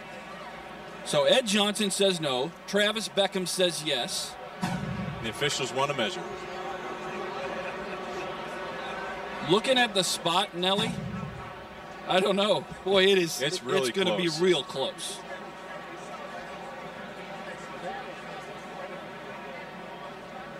Run those chains out. Big stretch here. First down. They got it by the nose of the football. Never a down on that one. First down. That is a huge measurement. And Wisconsin gets it with a first down and 1:40 remaining on the first half clock. Keep in mind the Badgers have 1 timeout remaining. They used 2 earlier in the half, so 1 timeout remaining with 1:40 to play in a game tied at 3. And now the clock runs. Yeah, it runs, and they just got to continue to drive here. They're in no hurry. They're in good field position. They can get some positive yardage. They can control the clock and go into halftime with the lead here, but they got to do the little things right. They got to play their cards well. Well, you got to protect Stocko if he throws. Penn State shows blitz here. Here they come. Stocko on play action. Steps up with time. Over to Beckham. Inside the 20 and the 15 and the 13-yard line. And that play is made by protection of John Stocko. Big time protection. Those guys knowing that Penn State is coming out the corners, doing a little stunt in the middle with crisscrossing their linemen. They picked it up perfectly. Stocko trusts those guys. He understands where they're going to be based on their protection. He throws a strike right to Beckham. Great catch. Big time first down. Travis Beckham on the day now. I believe he has 4 catches and 38 yards. Good start. First down. Stocko again with time. Steps up, throws it right side. Beckham again on the hip and taken down. Maybe a pickup of a yard. Complete to Travis And the Beckham. clock ticks down inside of 50 seconds. 31 Kozlowski with Going the on the tackle. ball right now, which is good. Keep the drive, keep the defense on their heels. Doesn't allow a substitution from the other side of the ball there. And they're making a play call. It's not just coming up to spike it. The play is called at the line of scrimmage. And Penn State has to scramble to get in position. Stocko steps up, throws it right corner, overshot Beckham. And it's incomplete in the end zone. Intended for Travis Beckham. Guys are coming in his face pretty quick, and I think John, what he saw is I'm going to throw it to that corner where nobody can catch it except my guy. The unfortunate thing, he just threw it a little too far. You know, the coaches, I don't believe, get very nervous when the clock ticks down inside of a minute, but the fans sure do. Yeah, well, they got a timeout. They want points on the board, but these are the things that you practice or do in practice. You look at these things, a 2-minute drill against the top defense, so they're comfortable with it. And the offense is obviously shuffling people in and making certain play calls so they know against the defense, this is what we want to do on this yard line in this situation. Gonna have to hurry to get this one off. 2 on the play clock, get it off just at 1. Stocko with time. To the end zone. Touchdown, Wisconsin, Paul Hubbard.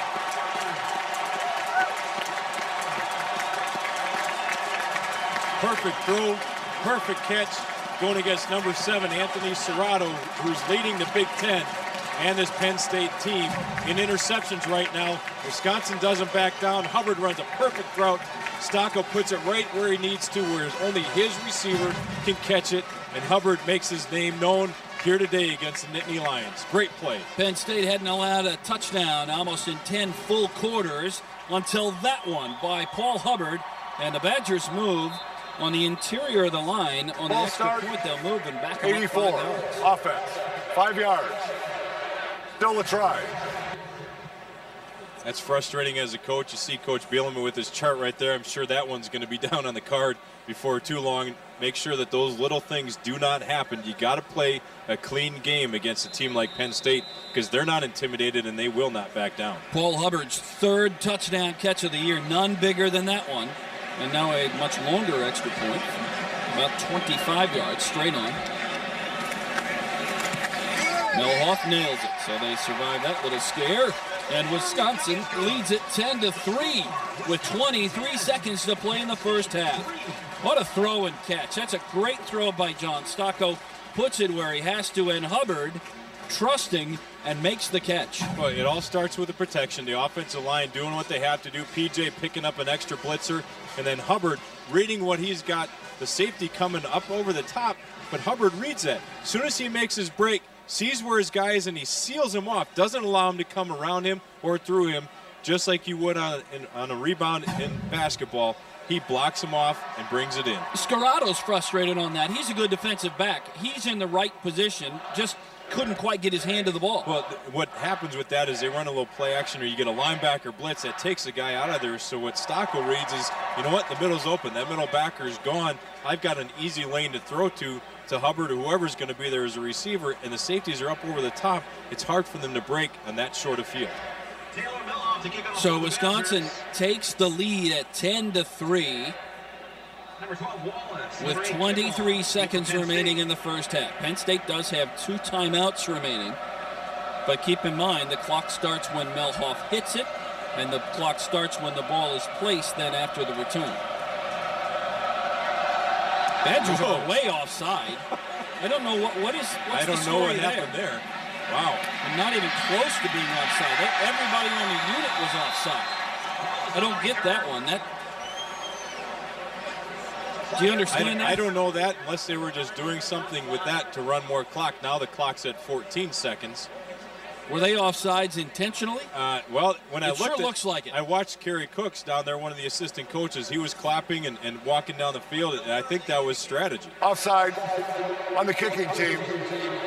Penalty will be 5 Well, now yards here is and a re-kick from the 30-yard line. very unique Wow. way to kill the clock because you get incredible coverage. So the ball was, if Penn State declines the penalty, it's all the way back at the 10-yard line on the return. Brett Bielema got that little shy smile going on, little sly smile on the sideline. right. That's very well conceived. That was intentional.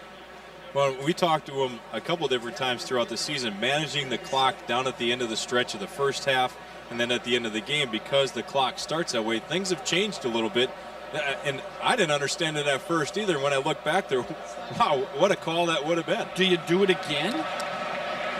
Well, that's a good question. I don't know if I do that. I think if it worked the first time, might as well give it a shot with a guy like Melhoff who's able to put the ball down as deep as you can. And they're going to be offsides again. It's intentional offsides twice in a row. And what a manipulation of the clock. He's got to come out. And the clock will run down to 3 seconds, make it 4 seconds. So the Badgers are manipulating the clock here to end the first half. I don't believe I've ever seen anything like this. Wow. It's the rule change in college football that the clock starts when the kicker hits the ball. It used to be when the receiver touched it. And they're waving him back down for a third Two time. fouls on the play. Offside on the kicking team. Holding number 51 on the And receiving it's team. multiple Penalties fouls, so they offset. offset. We'll re-kick. And we'll re-kick it with 4 seconds left. Well, now you know what's going to happen here, Nelly, is they're going to have to change this rule in the offseason because you can't, Wisconsin is manipulating the clock, and good for them. This is really a all unique, within the rules. And Joe Paterno is not happy. He wants to talk to the referee. He wants to say, hey, you can't do that, but you know what? You can do it. It's not in the rule book any differently. Right. And what will probably happen is when they look at it like on an offensive set, as soon as a guy jumps, they stop the clock and they reset it. So I got a feeling it's going to be that same way. Looks like Wisconsin might call a timeout here, too, just to talk about it. Dave Whitvet is talking to Joe Pa. Joe wants an answer to this, and I don't think Whitvet can do anything about it. Timeout, Wisconsin. Now the Badgers take a timeout, their final timeout before the kick. So an entertaining way to end the first half. Joe Paterno not happy, and Brett Bielema is. I'm sitting back here, and I think part of it's because a lot of people aren't used to the new rules with this clock starting, that it just looks weird. You have some people in the stands that have figured it out. It took us a second to figure out and realize what was happening, but it's all within the rules. There's no reason why you can't do that. And you know what? He can be upset as he wants to be, and he's not going to get the rule changed today. Well, certainly. the nice thing for Joe Paterno here is that he's got the officials' attention on the field. He's not going to have to chase him 70 yards into the tunnel. Right. He's done that before. Right. Right. It's look at different sidelines like that, and some guys are scratching their head upset, and you look at the relaxed feeling on the Wisconsin sideline. Coach Bielema was smiling a little bit. We executed this perfectly, guys. We did exactly what we wanted to do. I guess I know why Joe is upset on the far sideline. I'm on a first-name basis with Joe Paterno. I guess I know why Coach Paterno is upset on the far sideline, but I don't think that there is anything that the officiating crew can do about this. Not at this point, no. It's going to be something they'll have to review afterwards, and then the rule changes will come, and then probably next year you're going to see something a little bit different. Well, and now you have to kick it, because now you can't be offside because you can't end the half on a kicking team penalty in that regard. Right. So essentially Wisconsin is the defensive team here, so you can't go offside now. Now you got to play it. This will be the last play of the first half. And a low line drive squib kick bounces down to the 25-yard line. Penn State running it up the middle. The Badgers secure the tackler. Ball loose. Ball's loose on the floor, on the ground. And I don't know if the officials will signal. The clock has expired. So it's not going to matter. Yep. I actually think Wisconsin, I don't know how you rule that. Do you rule it a fumble and Wisconsin has the ball? Or, as far as statistics, that's the only way it would matter. Joe Thomas is out there talking to the officials. He's a pretty smart guy. I don't think they're going to pull one over on him. No. Look how much bigger Joe is in those. Joe's a big guy. Joe's going to have to go to the locker room here for halftime. I think his coaches are going to want him in there. Yeah. He's obviously talking about something down there that they need to get cleared up, and the officials will start talking to him. He'll go down, he'll explain to the coaches what he's talking to, but what an exciting end to the first half. A pretty interesting way to end the first half, and the Badgers lead it at the break. Barry Alvarez going to join us in the booth for part of the third quarter. That comes your way next. This is Badger football on Wisconsin Public Television. Now, he got hit from the blind side and the ball came out once. But the rest of the day, he has been on the money. And one of the things that impresses me, Barry, so far is that he has trusted Paul Hubbard. A week ago, they only went his way once and he dropped it. They didn't go back that way, and Hubbard's come to play a little bit today. Well, you know, it's not about Paul Hubbard. It's whoever they feel that matches up the best or is going to be open in the route. John isn't going in any specific game saying, I'm going to this receiver or that receiver. I think he feels comfortable with all of them now. It just so happens that Hubbard is where they need to be against a specific defense, and he knows where to go with the ball. And that's the most important thing. He's got confidence, and he knows where to go with the football. He gets a lot of pre-snap reads, and the ball's out. Look at the first half statistics here. Wisconsin, obviously, time of possession jumps off the page at you, but third down conversions, Penn State is 0 for 4. Badgers are the best in the Big Ten at third down. Well, Morelli is not a great scrambler. He doesn't move around very well. Any type of pressure knocks him off his game. If we can get him out of the pocket, the ball is going out different places, and we can run him down. So that's the key. If we can keep pressure on him, it's going to be a long day for him. Badgers manipulated the end of the first half, bending one of the rules to get the clock to expire. This one will be straight up. They'll kick it deep, and Melhoff sends it too deep to return, so Penn State will start at their own 20-yard line. We were talking about the bit of a humorous, at least on this side, end of the first half. Joe Paterno didn't think it was very funny, but just manipulating the rule to a certain level, they'll change that in the offseason. They'll have to. That's coaching. That's understanding the rules and taking advantage. By being offside, you have your guys in position where they can make a play deep. The offense or the receiving team has to take the penalty, but we're burning off the clock, not giving them a chance. Wisconsin will come out, play defense, starting at the 20-yard line for Penn State. I backfield. Morelli is the quarterback, and Tony Hunt, who hasn't gotten off so far, is the tailback. Second back through is Hunt, and stepping up and making a hit is Jonathan Casillas. But again, it happens from the interior of the defensive line. I think that was Chapman inside. Chapman beat his guy, and you see us getting pressure in the defensive line. We're getting a surge. We're getting across the line of scrimmage. That makes it easy for the linebackers to run and hit. Nelly, I know you liked it when you got to play with active front four defensively. It makes your job easier on the back end. Oh, very much so. You can cover guys all day when you know those front seven guys are getting pressure on the quarterback. It makes it real easy. Defensive coordinator like 2nd and 10, I know that much. And Penn State moves early. Unless Wisconsin was in the neutral zone ahead of that, it should back them up 5 more yards. 65, offense, 5 yards, the down remains second. And you like it, as a defensive coordinator, you like that ball down in that side of the field in front of the students. They can get the crowd cranked up right here. It gets very loud, very difficult to check and to hear. It really gives the defense an advantage. The offense has one advantage. They know the snap count. But if you can't hear it, everybody moves on the ball. Barry, they're working, we're going to talk about this in a second, but they're working down one official. I want to ask you if that impacts the game at all. Morelli going to roll to the near side, looking for somebody on the boundary. Instead, he'll come underneath and out to near the 28-yard line. He goes to Williams, his favorite target, out near the 27. It's going to be about 3rd and 3. Let an official go down on the first play of the game, and they'll work one down. Does it have any effect? I don't think so.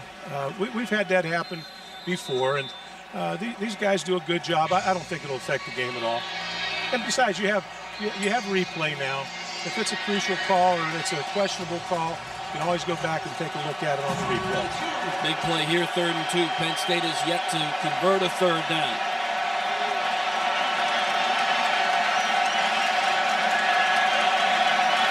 Morelli rolls the pocket to the left and throws at the sideline. It is caught on the sideline. That's a good pull by the... It was a good throw and catch. And he got his foot down. Number 10, Corliss. Corliss made the catch. Paterno took a shot. Oh, I hope Joe's okay. Joe took a shot in practice a few weeks ago that they didn't know whether he'd recover. He just got hit again? Yeah, he just got hit on this one. Corliss is the tight end, and we'll see if we can see it here. Yeah, Joe gets rolled up on right knee. You know what? That doesn't look good. That hit him. He took it, and it hit that knee flush on. Tough guy. Joe's in trouble. They hit him right in the front part of the knee. That doesn't look good. You can see he's doubling over. You're going to have to take care of him. Joe's been on the sideline a long time and a tough guy. Morelli underneath, hands it off to Hunt. Breaks 2 tackles out near the 40, spinning out of the arms of Badger tacklers. He's a tough, strong runner. Tony Hunt is an excellent back, one of the best backs in the country. You talk about someone that can run and someone that you've got to wrap up. Big, thick thighs. Strong runner.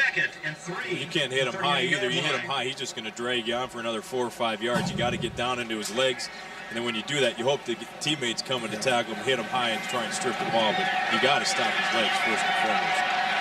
Positive yardage territory here. 2nd and 3. Morelli stands in the shotgun. Going to fake the Hunt and the blitz coming. Levy had him, missed him, and Morelli throws it away.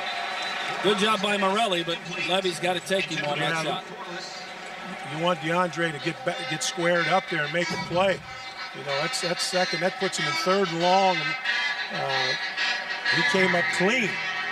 That's not the most mobile quarterback. Yeah.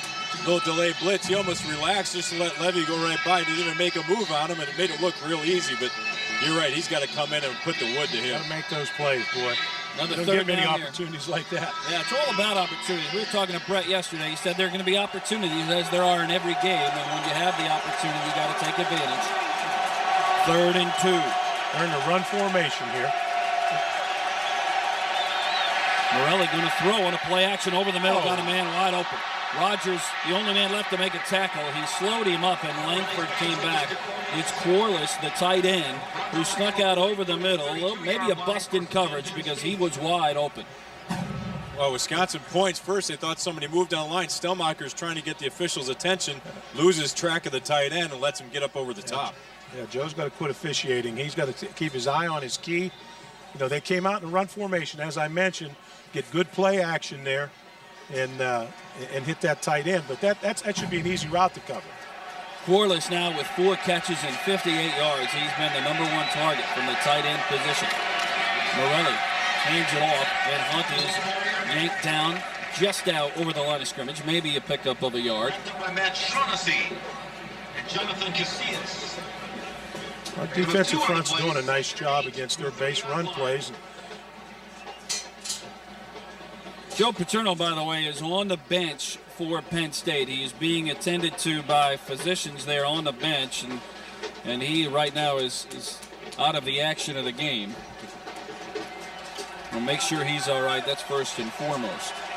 It is 2nd down and 8. The ball rests at the Badger 30-yard line. Morelli, play action fake. Lots of time. Near sideline, could have been intercepted. Rogers had his hand on it. There's another one. Another opportunity. Roderick did a nice job. Great coverage. Comes after the inside. Comes on the inside shoulder. Makes a break on the ball. Those are ones you get. You want to come up with those. You see, they're taking Morelli out of the pocket. They don't want him. We're getting enough pressure inside. They're rolling him and getting him out of the pocket, give him a little more time to throw. And Rogers doing a good job reading that throw, seeing where Morelli's going, knowing where he's going to throw, and uses a boundary to his advantage with the receiver. It's a big play here, big 3rd down here. 3rd and 8. Morelli shotgun, shuttle pass up the middle. Had him initially, let him get away. And a 1st down, very close to it. Had him in the backfield, and I think it was Ikeguanu. Cooper. Cooper had a shot read that at it. play. If you watch Cooper this entire play, he read that play from the very beginning, had a shot at him for -1 and missed the tackle. He didn't have a base under him. Got to have a base so you can move. There's Cooper right there missing the tackle for minus yardage. Well, 2 big plays in a row. An interception that could have been had, and then on a 3rd and long, they had him wrapped up and couldn't bring him down. Tony Hunt, give him some credit, makes a good run after the catch. Cooper's looking for a kill shot, and Hunt makes one move, and he gets him lunging like that as opposed to using his feet to win the battle. Ball's at the 21. for Penn State. Badgers lead it by 7. Penn State moves on the interior of the line. Rich Ornberger, the sophomore right guard, moves early, and Wisconsin will back him up. Start. Offense. Number 64. 5 yards. The down remains first. Each team is really trying to find their groove again here in the second half. A couple penalties, some missed tackles, blown assignments, just trying to feel their way out, which at this point, 10.5 minutes left in the third quarter, they got to crank it up pretty quick. And Penn State has a lot of weapons on offense. It's surprising to see their offensive productivity. Those wide receivers were excellent, played great as true freshmen a year ago. They'll fake the reverse now, double reverse coming near side. Corliss with Well the ball. defended. That's Bell, rather, with the ball, and the Badgers played it very well. Double reverse, and they sack him up. Joe Monty read that play the entire way. There's no place for him to go. Joe held containment. He couldn't get outside. If we can catch Joe Monty, you can see him as he comes around here.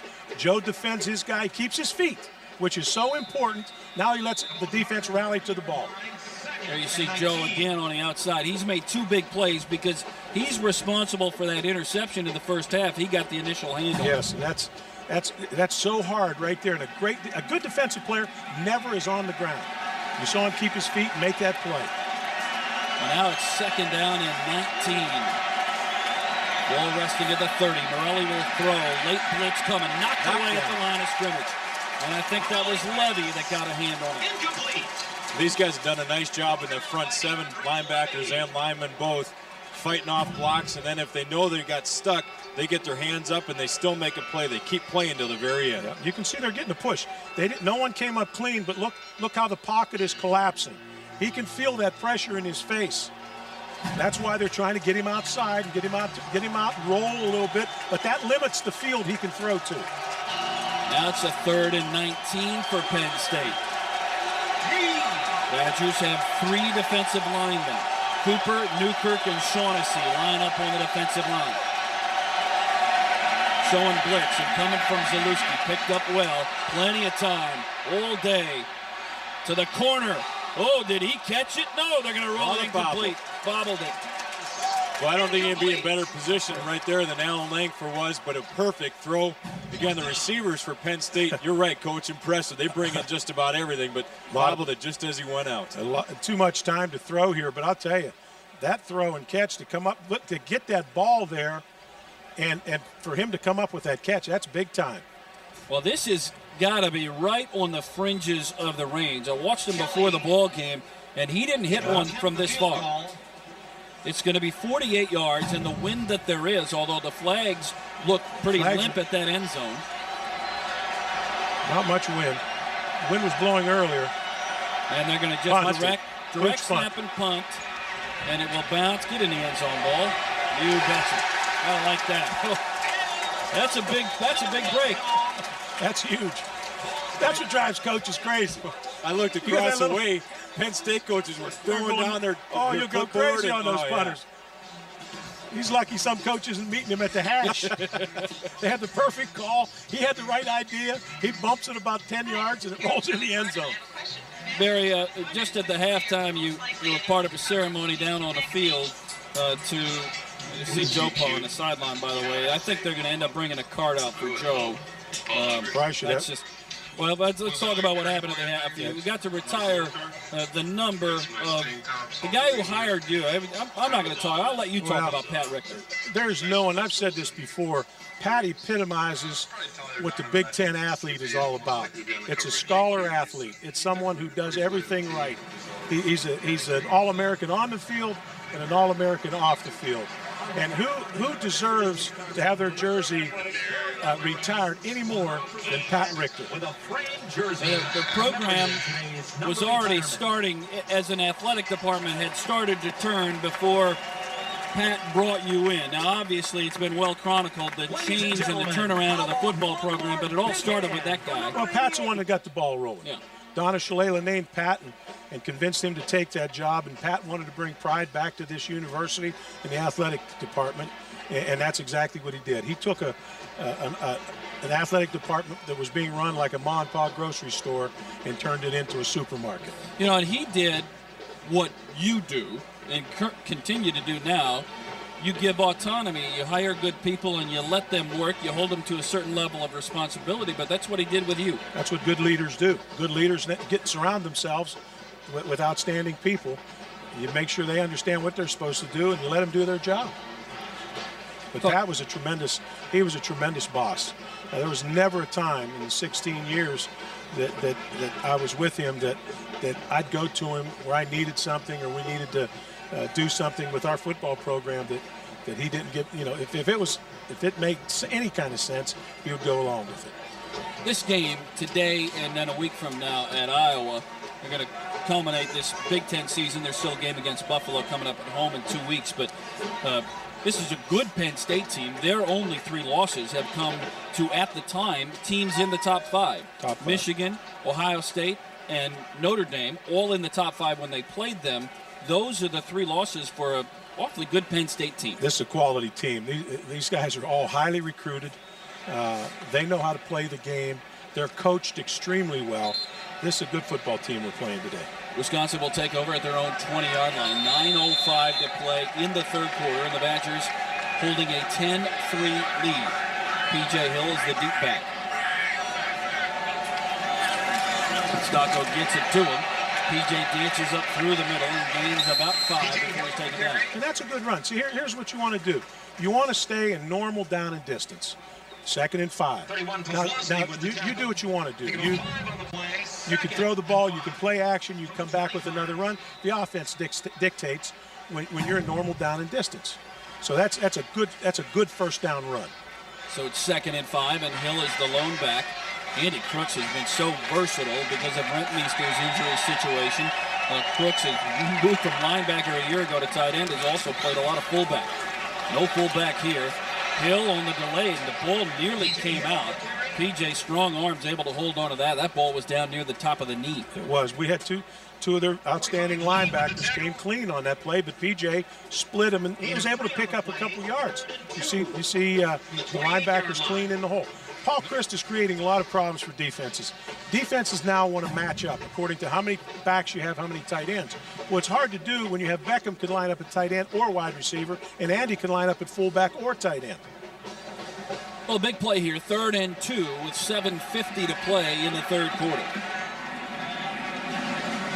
Beckham in motion. They're going to hand to him. Then they seal the corner. Nice block by P.J. Hill late, and that's good enough for a first down. That's an 08 safety. That's the name of the play. They've gotten 3 big plays out of it. They got an 8-yard run earlier, a 6-yard run. They're getting positive yardage. They're blocking the edge very solid, and he does a nice job. The one thing that Beckham isn't doing, he's not stopping and trying to cut back. He's making them run. He's using his feet. Well, and they run that to Joe Thomas's side, which is a smart move because he really does a good job athletically of sealing the end. Well, there aren't many 5 techniques, guys on Joe's outside shoulder that he's not going to handle. Andy Kemp got out there too, and then P.J. helped him block off Leslie, who's obviously one of the top guys in the league as well. Stocko going to throw here on first down. Now dancing out, going to throw it away. Get out of bounds. There it is. Barry, you were a linebacker. You like watching guys like Puslesny or Zalewski or Dan Connor is awfully good at a linebacker. They've had a tradition of them. I have a lot of fun watching that. I went up this week and watched some tape because I wanted to see whether it was hype or whether they could play. And they're outstanding linebackers. Puslewski's from a school, and he's from Aliquippa, Pennsylvania. Hopewell High School. We played them. I played against that high school when I was in high school back in the dark ages. But he is really good. He's active and tough. Not real big. 2nd down, and that's a good 5th-year senior play by John to get the ball out of bounds on that. Nobody open and pressure starting to come. Now it's 2nd and 10. Give him another chance here. John going to throw, setting up, but P.J. drops it for the 2nd time today on a design screen that looks to be well set up. P.J. has dropped 2 of them today, and those haunt you. Yeah, P.J.'s he's struggling catching the ball. That one's on his back hip, but you got to look that one in. He's got a chance. It's not going to be a big play, but you'd get half of it back. That one, he's just got to cradle into his breadbasket there and just tuck it away. It makes it pretty. It's almost like a handoff. It hits him right where you want it to. He just got to squeeze it in. You see him wearing that neck roll there. You just wonder if that affects his head movement. Right. You know, looking back with that ball in his back hip. Swan and Hubbard are at the top. That's Xavier Harris in motion, and Daiwan Rowan in the backfield for extra protection. He made one hit, but not two. Nice throw. And Swan makes the catch right at the marker, first down. John took a shot.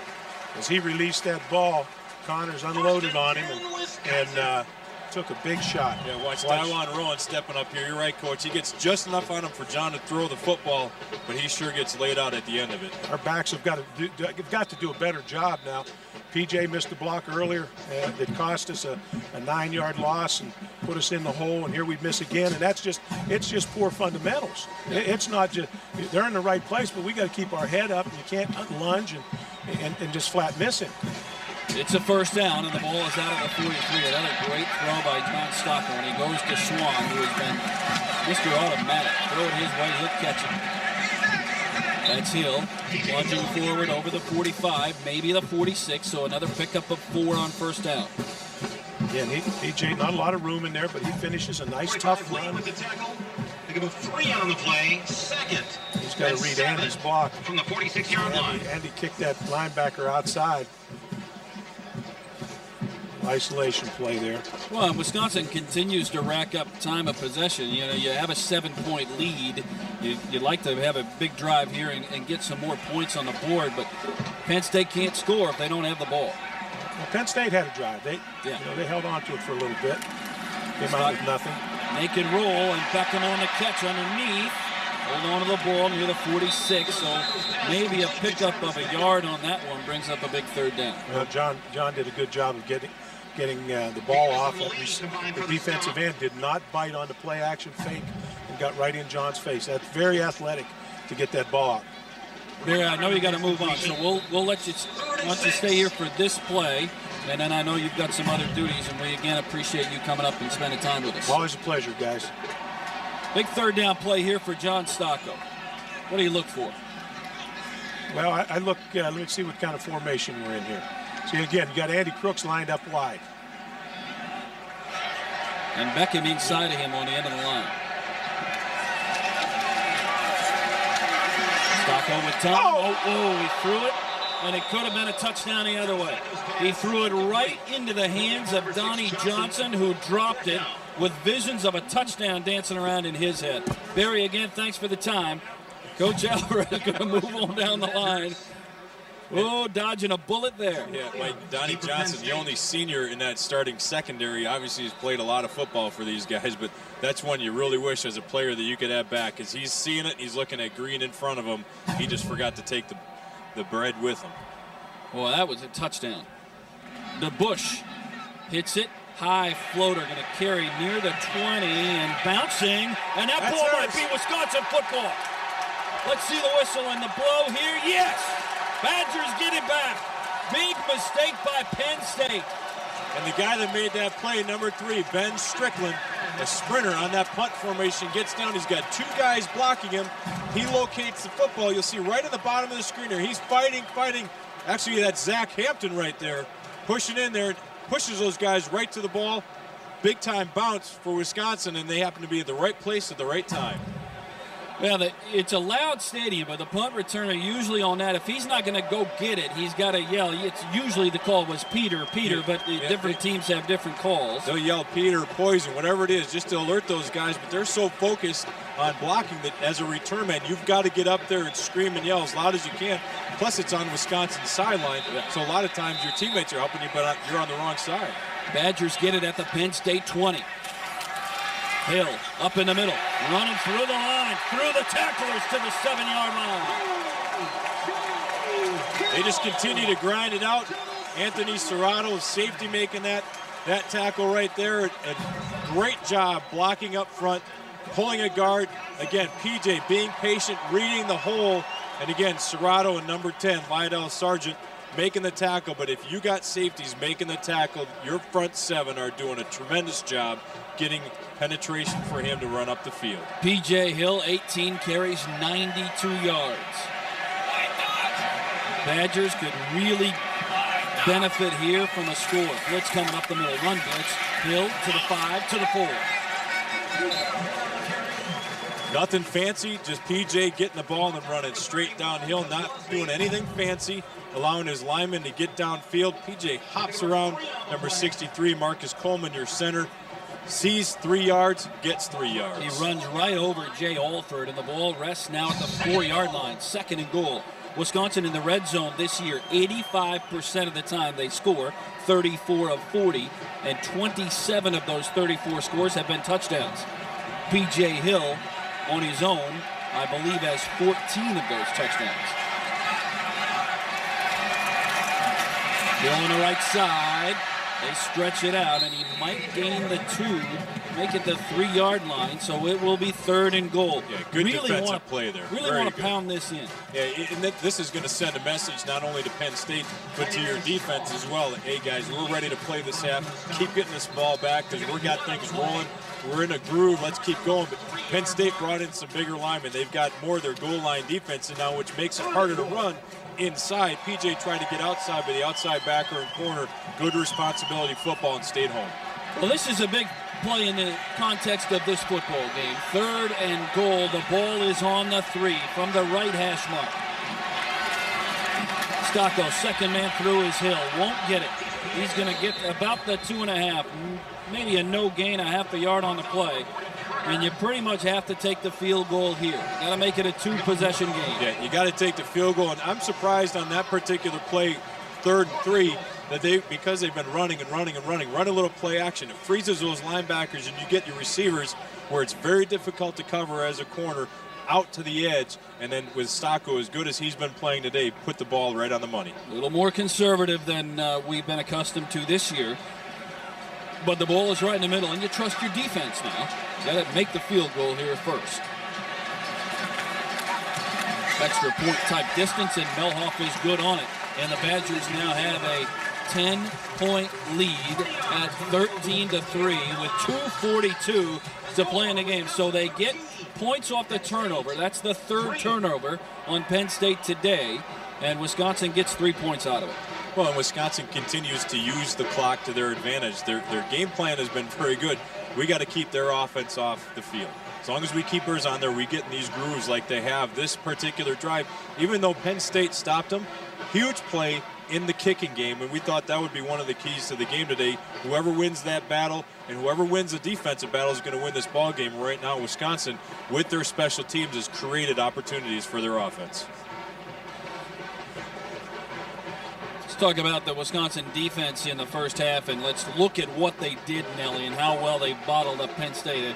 Again, it saddens me to see Joe on the sideline looking like that, but let's watch this. That's Casillas and getting help, and they really bottled them up in the first half. Well, Tony Hunt is a tremendous back in this league, but he's been stopped.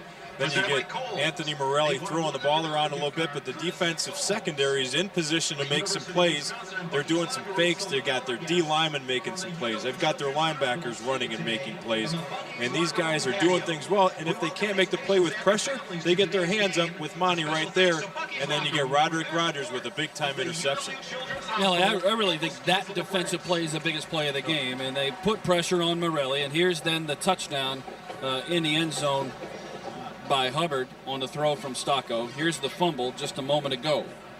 And these are all the little things that come into play, that if you are going to win a game like this where it's toe-to-toe and you got to go head-to-head with the guy across from you, if you respond when you have an opportunity to make a play, that's the team that's going to win. Wisconsin has done that for the most part. They probably have 3 or 4 plays that they've left on the field that could continue a drive or create a turnover on defense. See Joe Paterno on the Penn State bench. He has that left leg now in a full brace.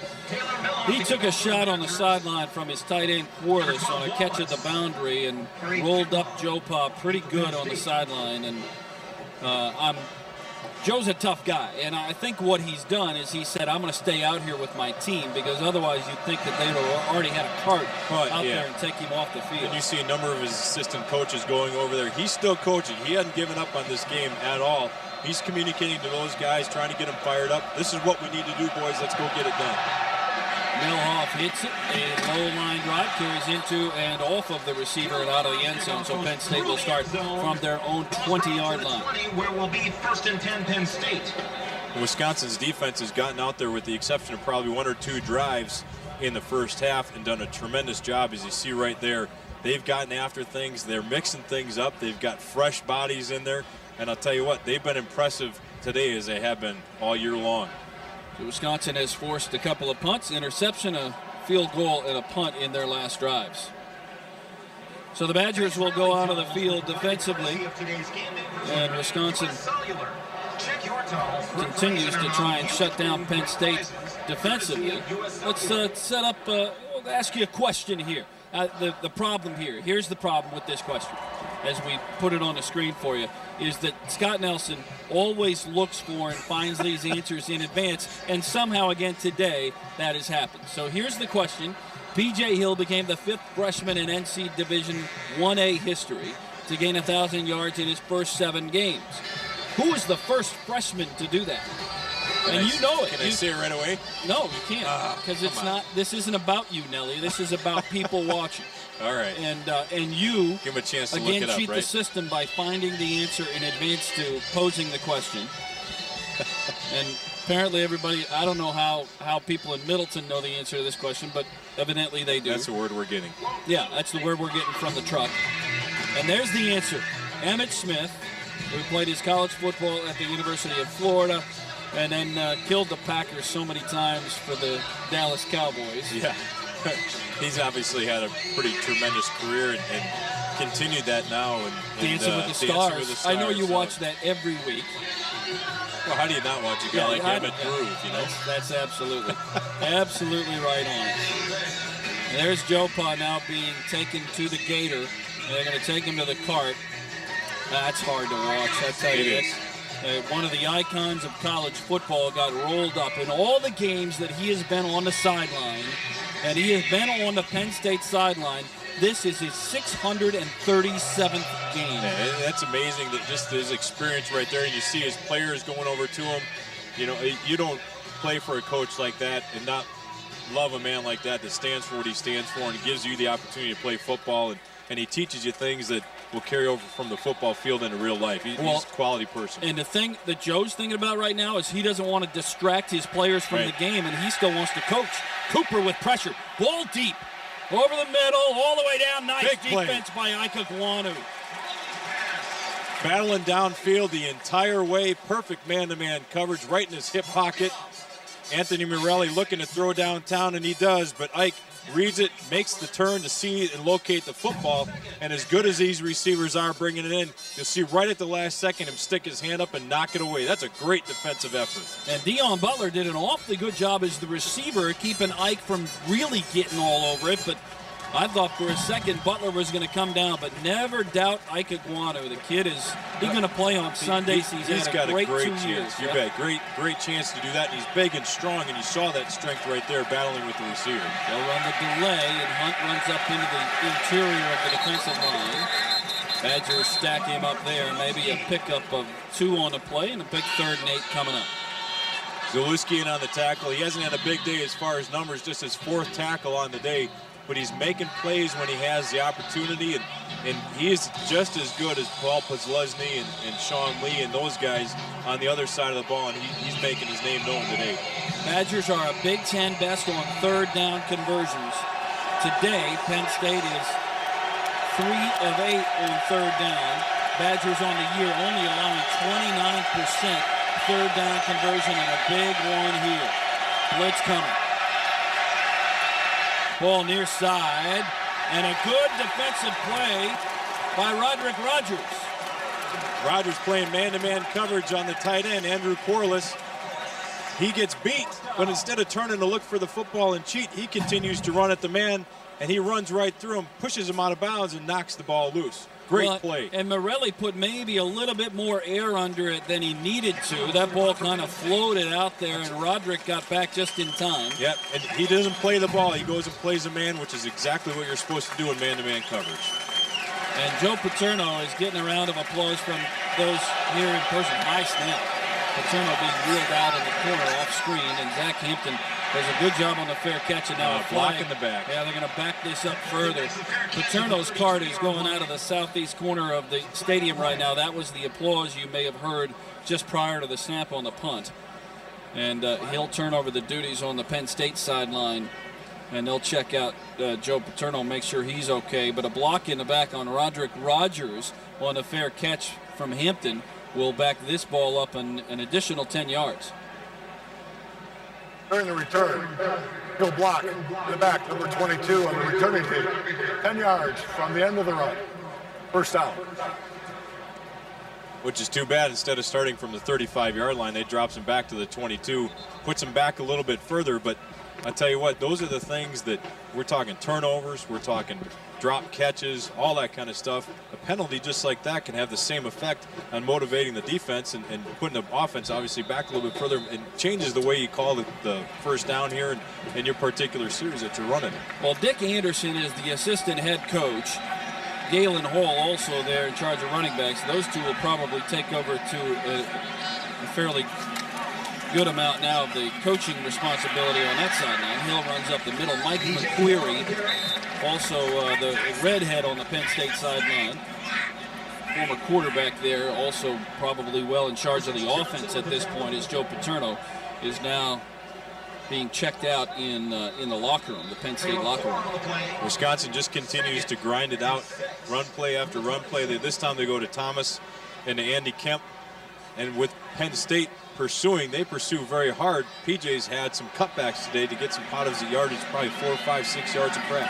And Hill now over 100 yards again. Stocko rolls the pocket to the right, waiting for a receiver to clear, and now throws it high and away, and then takes a shot after the throw. Puslesny takes him down, and John a little slow to get up. John just needs to be a little smarter than that. See that guy running at him and knowing, you know what, if I get hit by him, that's not going to be a good thing. Decide to throw the ball away just a little bit earlier, so when I do throw it, that I don't have a guy that's a foot away from me. Just right about there, throw it, but he waits two steps too long and then gets drilled. Penn State's defense has held the opposing teams to under 100 yards in 5 of their 9 games so far this year. But today, P.J. Hill already has 100. The Badgers have rushed it for 112, some minus yardage on sacks. And the blitz coming, and they get it underneath. Crooks wide open. Flag going to bring this one back. Crooks is going to be in first down territory, the 42, but they're going to bring it back on a hold against Wisconsin. The referee is Dave Whitvet, and he threw the flag without any hesitation. Yeah, he saw that right away. That's the same play that Wisconsin scored on last week on the fumble, with him Andy recovering that in the end zone. But you can't have the hold. Obviously, a big play created lots of first down. 72, 10 yards. Well, they call it on Joe Thomas. That's not fair. Joe doesn't hold. Not an All-American. He can't do that. Well, the crowd even mumbles at that one. You can't call a penalty on Joe Thomas. It's ridiculous. It sets him way back, though. Well, yeah, maybe he got his big paw in there and pulled his shoulder down. That could have been a little help from the blitz. Oh, he might just grabbed a little bit, I guess so. Just enough. You see the jersey separate from the shoulder pads. A lot of times you get that call. Well, the third quarter, rather, is going to come to a close. The Badgers score in the third quarter and advance their lead to 10 points. 15 minutes of football remain, and that comes your way next. It is Wisconsin 13, Penn State 3. This is Badger football on Wisconsin Public Television. Presentation of Badger football on Wisconsin Public Television is made possible in part by Goodman's Jewelers. John Hayes of Goodman's Jewelers, proud of the tradition started by Robert and Irwin Goodman. Goodman's Jewelers, the diamond store of Madison since 1933. The Mendota Gridiron Club, the official fundraising organization for University of Wisconsin football. University Athletic Department, with official information about Badger athletics on the web. The Wisconsin Alumni Association, connecting, enriching, and serving UW-Madison alumni and friends for more than 140 years. UWalumni.com. And by the Badger Fund, the Wisconsin Athletic Department's annual fundraising program, 14,000 donors, supporting 750 Badger student athletes.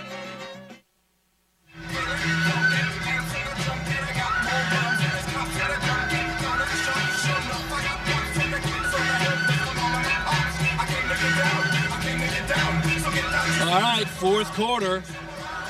Coming up, Wisconsin and Penn State. 15 minutes of football remain, and the 8-1 Badgers have shut down the Nittany Lions offense today to 3 points. Well, Mike, and you look at the time of possession, Wisconsin dominated that once again in the third quarter. 29.5 minutes to 15.5 minutes overall in the game. And we talked about that in the beginning of the game here. What can Wisconsin do now as they close out the end of the season? Just like last year with Penn State and Iowa back-to-back, they have thoroughly dominated this game. Their defense came to play. They're stalwarts on pass defense. But look at that, 15 yards allowed only on rushes today. That's tremendous. Well, and only 9 first downs for Penn State on the day. And the Badgers lead it by 10. But a big possession here, because now we've switched in, so the Badgers are into the win in the fourth quarter. And it's 3rd and 16, so a potential punting situation here that would turn over field position if the Badgers don't come up big on 3rd down. Wisconsin 6 of 13 in 3rd down opportunities today. They run a little trap for P.J. Hill in open space. He'll get the 25-yard line, whipped out of bounds. Crowd wanted a flag there, but not going to get one, and Wisconsin will punt it. Yeah, I don't think that's worthy of a flag right there. They're both going down as they head out of bounds, and they just happen to spin out. But that's what I was talking about before. You hit that blitz and you get by it, you've got some open field there. But again, Penn State, their corners and their linebackers run so well, it's hard to get around that corner. Well, Dan Connor made a good tackle, and Wisconsin going to have to punt. DeBush on the punt here. 3 punts and 34, almost 35 yards of punt. Penn State runs Serrato back to return it. High wobbler. Going to land and be fair caught at the 48. So very good field position for Penn State on the punt from DeBush. Just a 27-yarder. And that gives Penn State their best field position since they got a turnover on Wisconsin early in the game. This is great field position. Let's tell you about what's coming up. 2 weeks from tonight, the final home game of the season for Wisconsin as Buffalo comes to Madison. It is Saturday, November the 18th, and our broadcast coverage begins right here on Wisconsin Public Television at 10:30.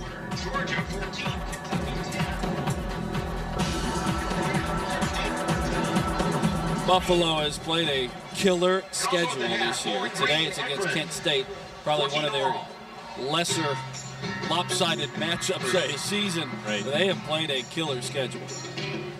Next week, Wisconsin will be on the road to take on the Iowa Hawkeyes. And Kirk Ferentz don't know for certain yet whether they're going to have Drew Tate back at quarterback or not. Right, you know, and the other thing that they've had a couple other injuries that guys have come back, but you never really get back to 100% during the season because of the pounding in practice and whatnot. But, you know, Wisconsin goes down to Iowa, which means something for Bielema since he played there and coached there. You got Purdue at Illinois, Minnesota and Michigan State. Ohio State at Northwestern. Northwestern they're reeling, but that's a game that, you know, they'll get jacked up for. And then you look at Michigan and at Indiana. Indiana probably the surprise team of the Big Ten. 3 wins going into play today in the league. And, you know, maybe that's a little bit more of a game than some might have thought. Plus for Michigan, the following week is at Ohio State. So it's that trap look-ahead game. I don't know if Indiana's good enough on a bad day for Michigan to really give them a run or not, but we'll find out in a week. But that's one that if Michigan takes care of business, they're going to get some younger guys in there that get some experience and rest their guys for the Ohio State matchup next week. The last one there, Temple at Penn State, the new staff at Temple is probably 4 or 5 guys on that staff that either played or coached at Penn State. So there's going to be a little battle going on next week with those two as well. 14:46 remains in this football game, and Penn State with an opportunity here. They have the ball at their own 48. Wisconsin leads it by 10. The defense has to come out here and establish a tone on this drive. They cannot let them get something going here with 15 minutes left in the quarter. Tony Hunt up the middle, spinning, not being able to bring it down. And Tony Hunt makes something out of nothing. And up the middle, I think it was Chapman that had a chance at him, couldn't wrap him up and bring him down. It was. Chapman had got a big paw on him, started to close down a little bit, but only was able to grab 1 foot. And as he's going down, you expect more guys to come help you. The pursuit just was late in getting there, and then he got into the secondary. Iguano and Stelmacher had to bring him down. I don't know if that's so much Chapman. He was being blocked, never really got a grab. And now Penn State has it first down at the Wisconsin 40. Probably the biggest defensive set of the day for Wisconsin.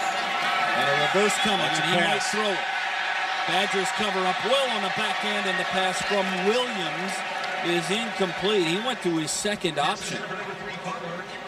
A lot of times when you see a team that's struggling a little bit offensively, they'll start throwing a couple trick plays at you, very similar to this. They ran a double reverse before that Wisconsin State on.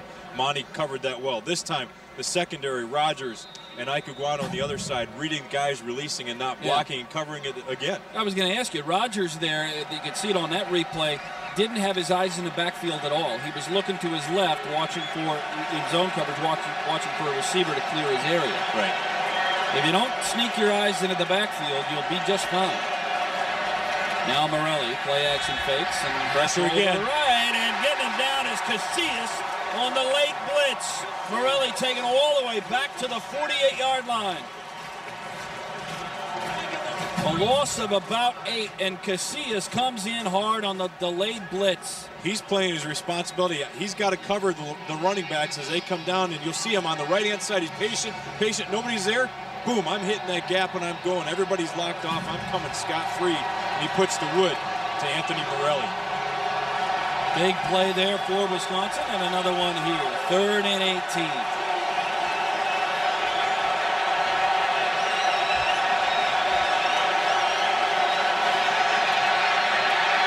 Morelli steps up and goes down.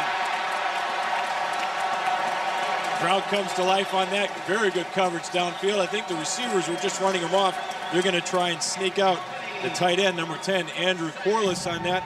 And this time the linebackers read that.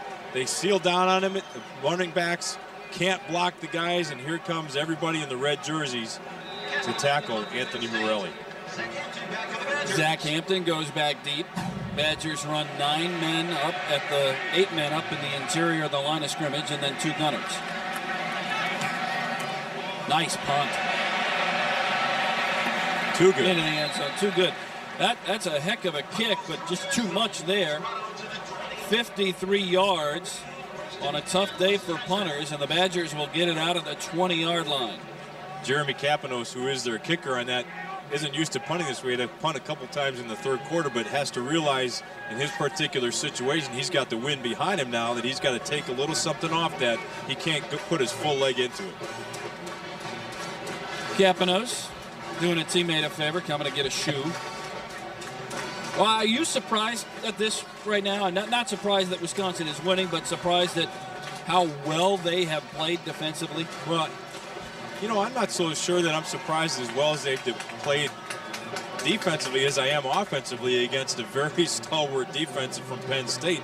I thought defensively they could do some good things. I'm surprised they've shut down Tony Hunt as well as they have, but this offense against this Penn State defense they've really dominated. They've had a couple mishaps, some drop balls, a few missed blocks. Had they not have that, again, they've probably left 3 or 4 big plays on the field that could have continued drives or scored points. They see the all-purpose yardage, Big Ten leaders. Tony Hunt, who averages almost 123, today has 39 yards of total offense. Yeah, and that's just knowing the keys and the assignments. In a game like this, when you have a defense playing good, sound fundamentals, and you have a running back on your team, as Wisconsin does, to match up just as well, trying to get him on track and going after Hunt, and that's exactly what the Badgers have done today.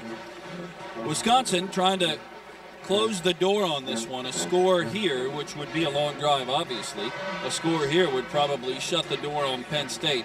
A lot of time left at 12:38. The Badgers leading by 10 points right now. Wisconsin at 8-1 on the season. 17th in both polls entering today's play. 16th in the BCS poll that came out again this last week. And the Badgers, the way the BCS works, Wisconsin, if Penn State, or rather if Michigan and Ohio State don't lose other than the time when they play each other, Wisconsin is not eligible for a BCS game. Right. The formula has it that only 2 teams can represent from a single conference in the BCS. So Wisconsin is not in the hunt for a BCS bowl unless somebody else from the Big Ten jumps up and bites Michigan or Ohio State. Right, and I don't necessarily see that happening. But I tell you what, Wisconsin can only do what they can do, and that's continue to win ball games. They are going to go someplace warm in December or January, and they've got to keep that in mind, that all we got to do is take care of our business. One of the best jobs in America, being a bowl rep. They were on site here last week from the Capital One Bowl. Hill on the left side, almost gets the boundary, and is now run that out should of be a bounds. flag right there. And there it is. So tack on 15 yards at the end of that one. That's a big penalty. The difference on that one, Dan Conner, the first time they rolled out together. This time PJ stiff-armed him and running out of bounds. Instead of just letting him go, they shove him after he gets outside the white there, and that's a good call by the official. I was saying that one of the best jobs in America being a bowl rep. The Capital One Bowl here last week, the Fiesta Bowl officials here this week just travel around to some of the biggest games in the country, and then they wine and dine you, or you wine and dine them. Yeah, and sometimes that can sway you, and they get to see 80,000 plus people in the stands and say, you know what, if we pick this team to come play for us, what a following that's going to be. Yeah. And especially from the BCS Bulls, they're not even really making decisions. Right. Those are done for them. Right. So what a job that is. 1st and 10 for Wisconsin. Hill stutter steps and is carried into the hole. Might have gotten a yard on the play. Tackle made by Sean Lee. Mike, when we look at this game here today, a lot of people have asked in the last 8 games, Wisconsin being 7-1 coming into this, is how good is this team? And I think today when they matched up against a Penn State team and have maybe not dominated on the scoreboard, but certainly in the stats have handled a very, very stout defense. They've done some good things on their defensive side, creating turnovers. I think you're seeing how good this team really is against a team that they match up against very well, but could be in the top of the Big Ten. Wisconsin with a 2nd down and long, and rolling. Swan makes his man miss into the side of the Penn State 45, down to the 43-yard line. Luke Swan, wow, what a great player he has been this year. Does everything you ask of him, and now maybe a little bit more. Well, and great protection up front. Marcus Coleman picking up a blitz, and Swan just running his route well and kind of getting lost in the shuffle from that secondary. Simply catches the ball. Stocco puts it right where he needs to, and then Swan does a nice job of getting upfield for positive yardage. 3 catches and 34 yards for Swan today. Xavier Harris has 2 for 24. Paul Hubbard 4 for 75 and a big touchdown. And then Travis Beckham, the top target of the day, 6 times for 39 yards. Lance Smith gets the boundary on the outside. They seal just for a moment. He gets it inside the 40 to the 39-yard line. See a little growth happening with Lance Smith, too. Not being able to outrun guys because of the speed that Penn State has, but learning to turn up, lower his shoulder, and get some positive yardage. Not continuing to the boundary running east-west. Lowers it there, goes north and south, and gets another 2 out of it. Lance is a true freshman from Warren, Ohio. And the Badgers now counter with P.J. Hill inside of 10.5 minutes to play in the game. What a 1-2 punch that's going to be for the next 3 years. Keep those guys healthy. P.J. Hill and Lance Smith. Badgers pick up the blitz. Puzzluzny was knocked down. Ball's loose. Fumble. Ball's loose. Penn State has it. Picking it up and carrying it to the 39-yard line, and that's on Stocco because John saw the blitz coming and didn't secure the football. 2nd time today, Penn State has hit Stocco and caused a fumble. This one, a big one.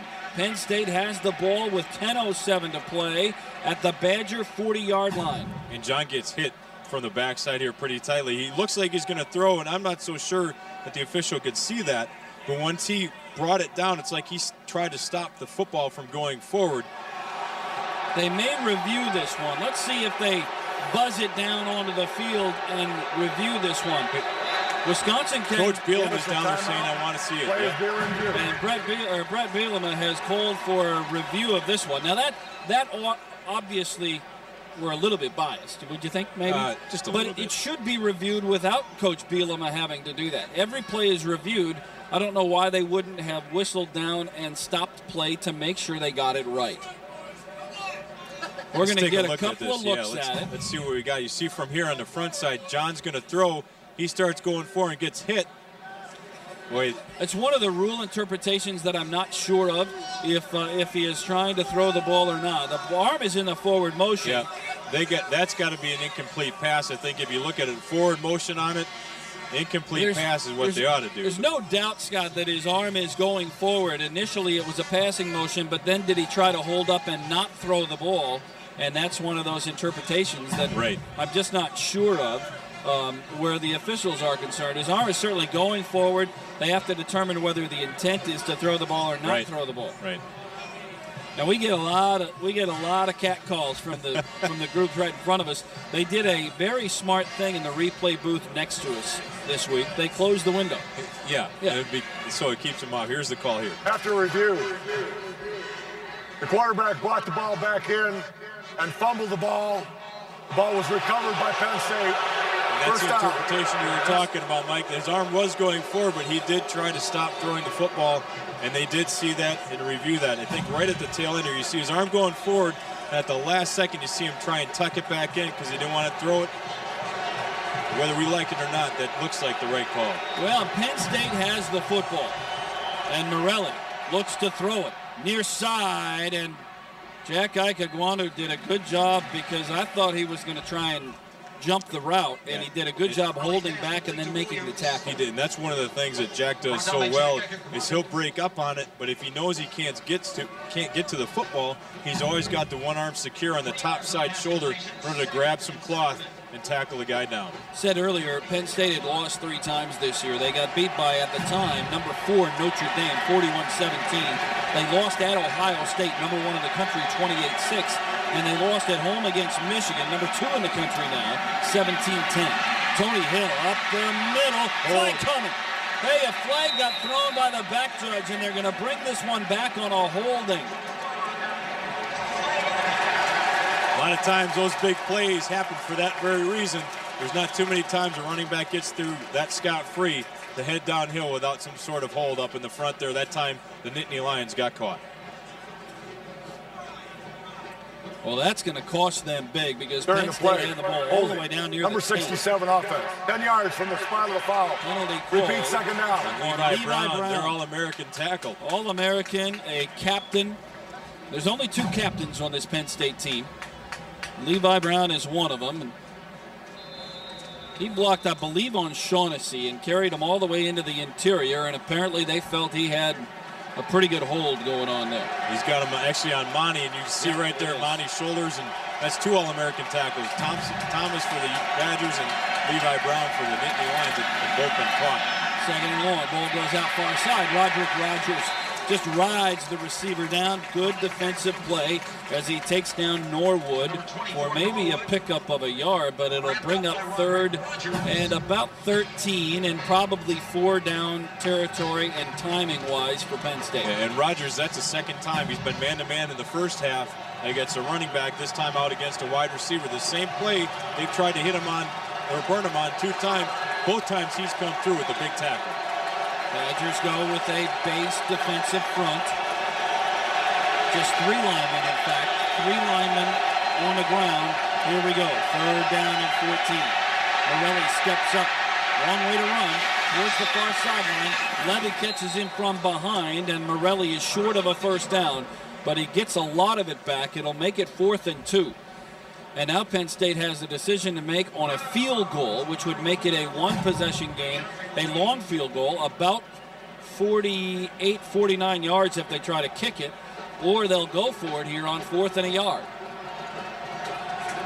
That particular play, Mike, Levy gets up on the outside. The unfortunate thing is Jason Chapman sees him coming up the middle.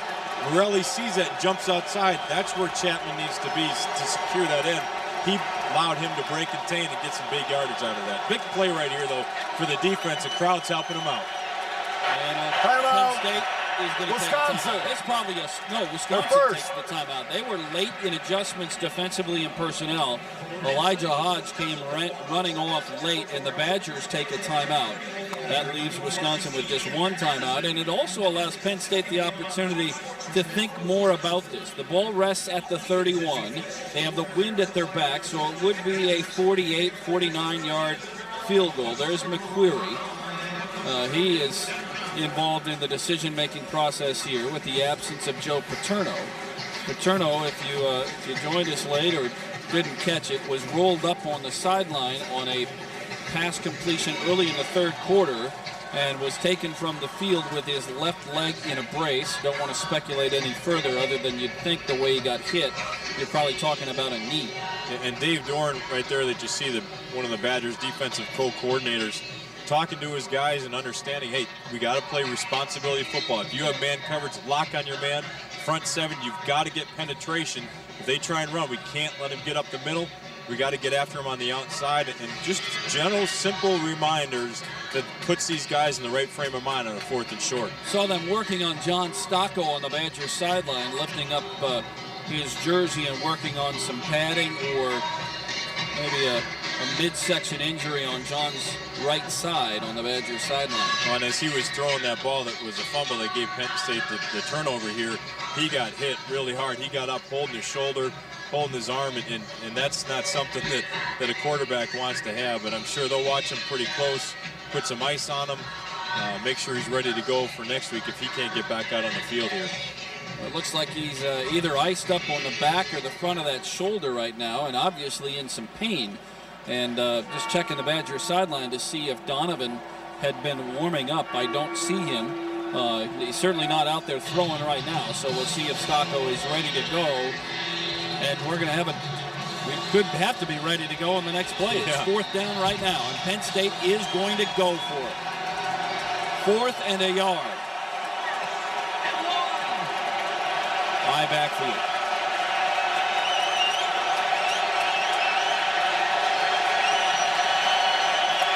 Pitch it out, Hunt. Badgers popping up. Fumble. Plays dead, but Wisconsin will get the football back. What a great defensive stand by the University of Wisconsin defense, and why not? That's huge. Jonathan Casillas, the speed that he has. Putting a guy in motion, getting him across the field, trying to get a little mismatch in the number of guys, bodies on bodies.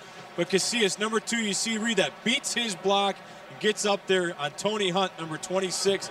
Big time play by the defense there for the Badgers.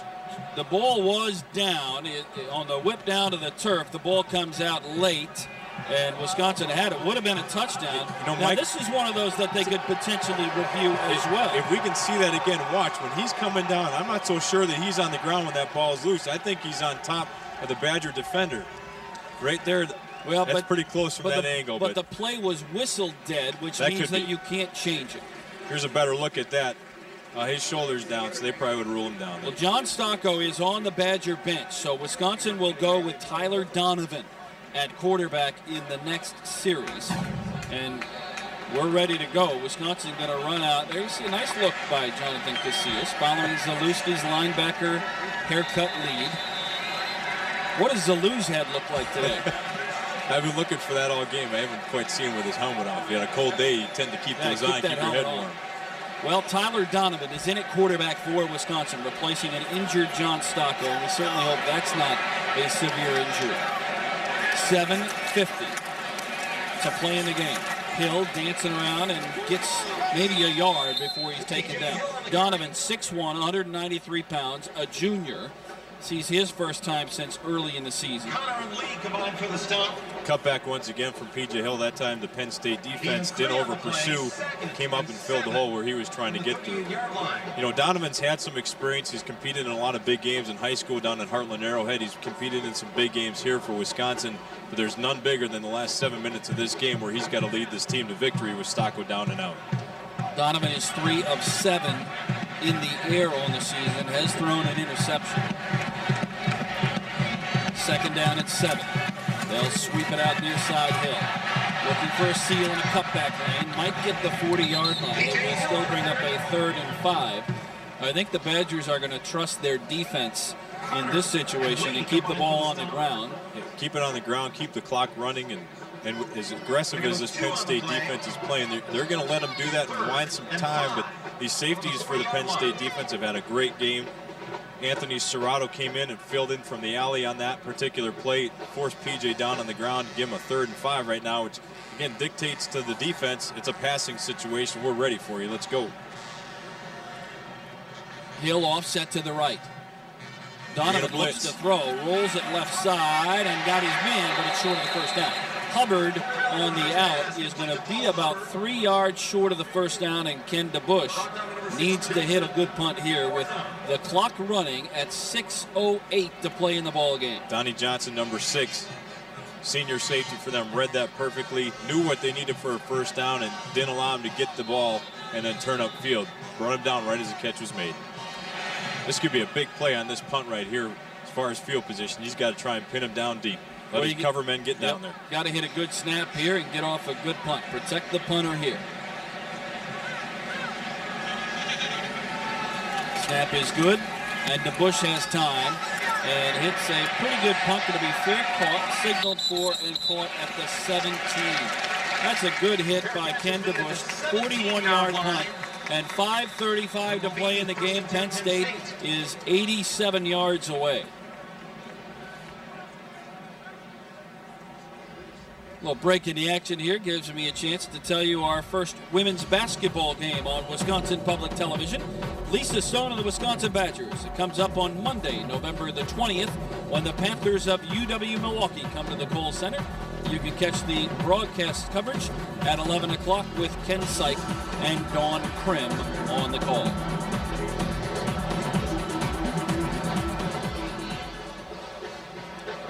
The Badgers' defense has been outstanding all day long. Just 10 first downs for Penn State, 166 offensive yards, just 25 of those yards coming on the ground.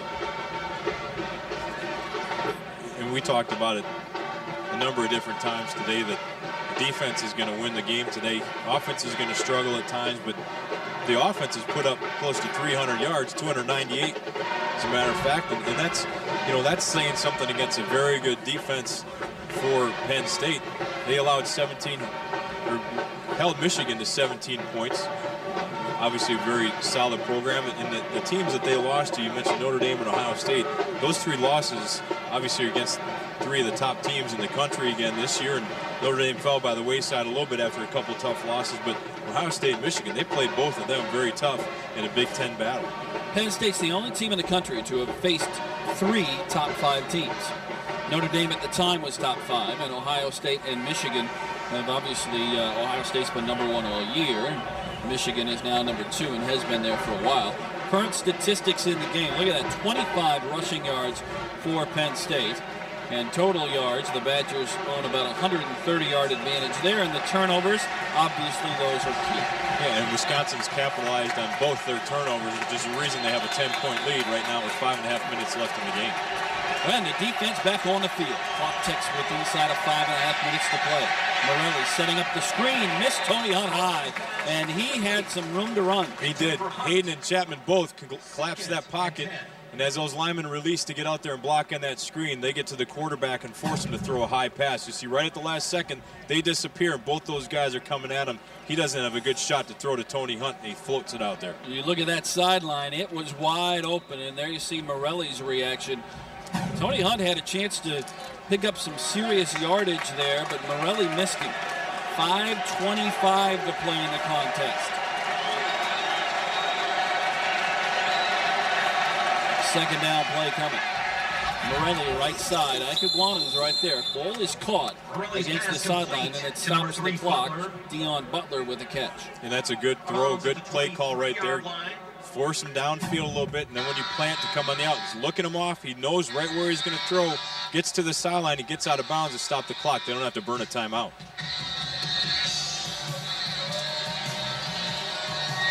Third down and 4. Crowd gets into it. 3rd and 4, it's a money down. You either line up and play again, or you get out the field, give your offense a chance. They got to come through with a big play. Just 3 of 11 on 3rd down today is Penn State.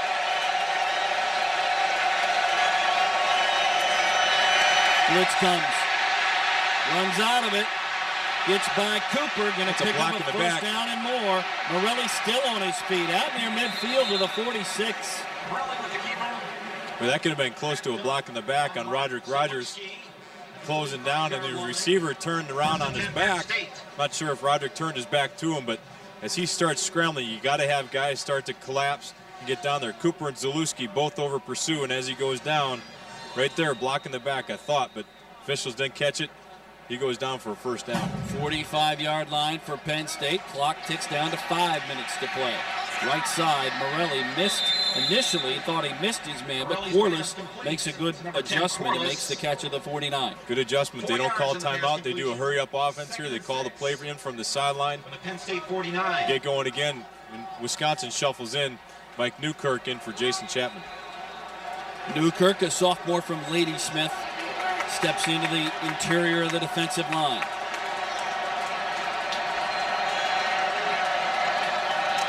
Morelli, quick hit, right side. Ball caught on the outside by Butler, and he's run out of bounds. They'll stop the clock with 4:24 to play.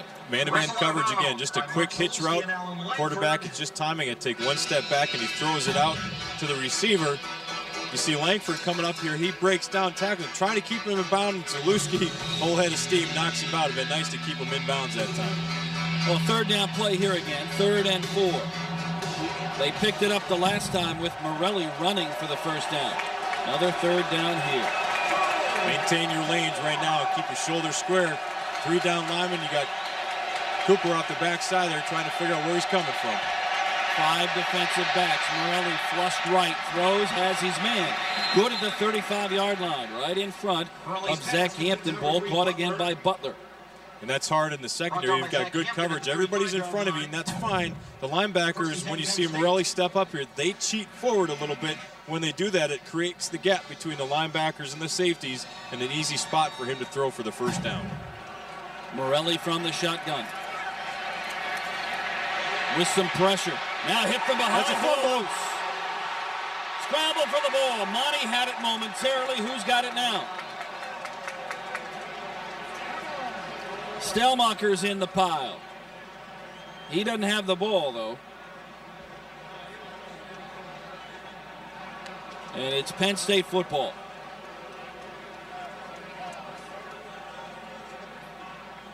Monty or Hayden, I think it was Monty, was the first one that had a shot at it. It looks like Corliss came out of there with it. Good pressure. The pocket collapses down. Cooper Levy goes, and Levy gets the hit. Perfect job. Here comes Monty, you're right. Falls on, then he gets hit by 3 or 4 guys. And their tight end, number 10, Andrew Corliss, comes up with the football as he fights for it with Stellmacher for Wisconsin. Well, they lose 11 yards on the fumble. It's 2nd and 21. Blitz coming. Screen again. Boy, Wisconsin's had that all day long. They've sniffed that one out every time they've run it, probably for 2 or 3 yards a shot, but they've played sound fundamental defense. They know that on a situation like that, 2nd and 3rd long, they run draws and screens, and every time they've been ready for it. Casillas makes the tackle, but how about Stellmacher stepping between the blockers and giving no place to run for Tony Hunt? Right, yeah, and that's what they've read so well is they get off and they extend their arms and then they throw the guy off. They don't wait for anything. They go attack, and that's what's been fun about watching the defense today is they've gotten after it. Well, Penn State has to take a timeout now with 3:16 to play. Their game is on the line here. They're not so worried about the clock as they are. They got to get a first down. They don't get 23 yards or more in the next 2 plays, this ball game's over. Again, they're doing this without Joe Paterno. Left the game in the early portions of the 3rd quarter. He was rolled up on the Penn State sideline by a tight end for Penn State, Corliss, who caught a ball against the boundary and was tackled out of bounds right into Paterno. A left leg injury. They put it in a brace. He stayed on the sideline for most of the 3rd quarter before being carted off. One other thing, Mike, you talk about Coach Paterno. It's too bad about him. One guy that's been reeling the entire year, really, for Wisconsin Badgers is Justin Ostrowski, a guy that hasn't been able to play hardly at all, maybe 2 or 3 games this year. He's going to be going under the knife again for surgery on his knee, and he's a guy that really they were high on last year, got hurt last year, got hurt again this year with his knee, and really, he doesn't have any cartilage left in his knee, and it's bone on bone, which is part of the pain and trouble he's had. And as a guy that's got to drive out time and time again, he just doesn't have the ability that he used to have. Big third down play over the middle, looking for Corliss, broken up by Stellmacher. Penn State coaches want pass interference. I think that's perfect timing by Joe Stellmacher. Reading the pass, coming up over the top, reading his man that's in his area in that particular zone in cover 2, breaking on the pass, and then coming right through the guys. The ball gets there. That was perfect timing. Well played by Joe Stellmacher, the senior from Berlin, Wisconsin. They've got to be careful. No pass interference here. They got to play sound fundamentals. Just lock on their man. Man underneath. Safety's over the top. Doubling up on receivers. Here's the ball game. Blitz coming. Incomplete, and that was created by DeAndre Levy. Levy came off the corner, and you see his speed. Wow. He came off hard and got the job done. It forces a quick throw. Receiver wasn't even looking for the football yet.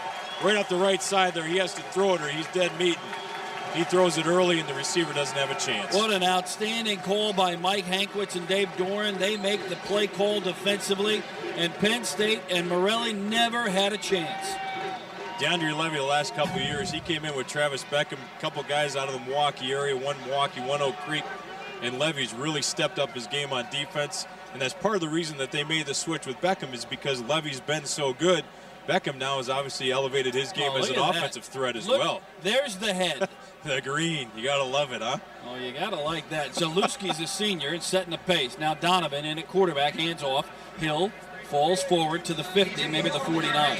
Again, Stocco is on the Badger bench. He's got an ice pack going. We don't know the severity of his injury, but he won't return today. We just hope that it's not a long-term serious injury. The Badgers play at Iowa 1 week from today, next Saturday morning, and the kickoff is set for 11 o'clock. And Wisconsin, with a win today, the Badgers have clinched no worse than third place in the Big Ten. What a great season. Wisconsin, if they hold on, are going to move to 9-1 and 6-1. 6-1 in the Big Ten. Now Stocco is up and walking around down on the Badgers sideline. He's holding his right arm and right side there quite a bit.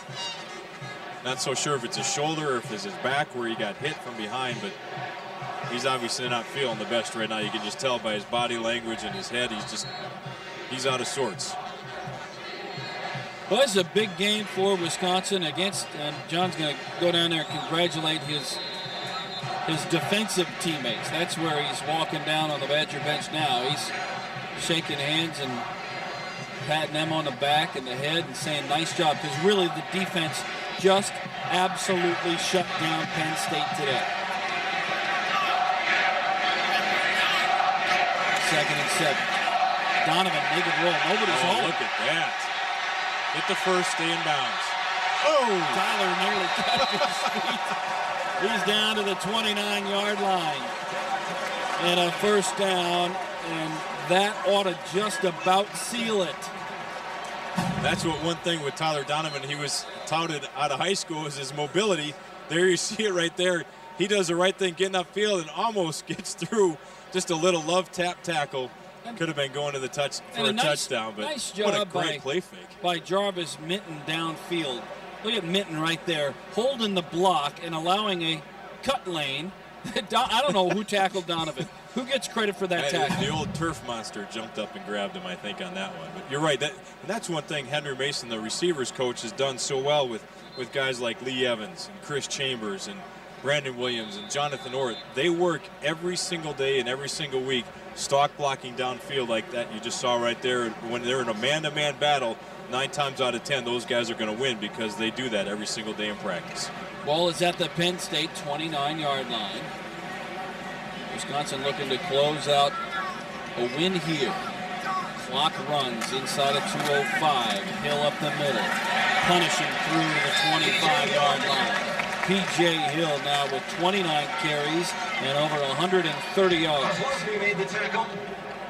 It's Penn State not calling their last time out. Probably good. Going to rely on the defense. Can we get a stop? But when you look at that defense for Penn State, guys are tired. They're walking around. They don't have a little hop in their step. They're thinking, you know what, we just got flat out beat today by a good Wisconsin football team. This will be the 68th offensive play for the Badgers on the day, and the time of possession more than 13, almost 14 minutes in favor of Wisconsin. Donovan, Hill to the 24. Maybe a half a yard on the play, but the clock now will stop at 1:16. Penn State. Penn State Their takes third, a timeout. final timeout. That's the last timeout for Penn State. Badgers should be able to run one more play, let the clock run down, and they'll have to snap it one more time before they turn it over to Penn State with probably less than 20 seconds or so to go. Penn State's using the clock right. They're calling their timeouts right on a second down. They only gave up 1 yard, so they made it 3rd and 5. Give yourself a chance. They're not giving up on the game. It sends a message to the kids that, you know what, no matter what's going on, we're going to continue to fight till the very end of this game because they know they're going to have to in the next couple weeks. Fourth quarter, Maryland 10, Clemson 9. In the fourth quarter, State 33, Virginia nothing. Earlier today, I talked about Indiana being the surprise team. Well, they had a surprise on them at Minnesota today. The Gophers throwing more than 60 points on the board. Iowa having a hard time today. And at home, that's the Badgers' next opponent in Iowa City 1 week from today. If Iowa does indeed lose that football game, Wisconsin will have already wrapped up third place yep. all alone. Yep. They can't finish, and they could finish. Well, they'll finish tied for second if they were to win at Iowa, but no worse than alone in third. 3rd down and 4, and Donovan, the quarterback. Hands off for Hill. There's room on the left side. And maybe a touchdown to the 10, to the 7, and out of bounds.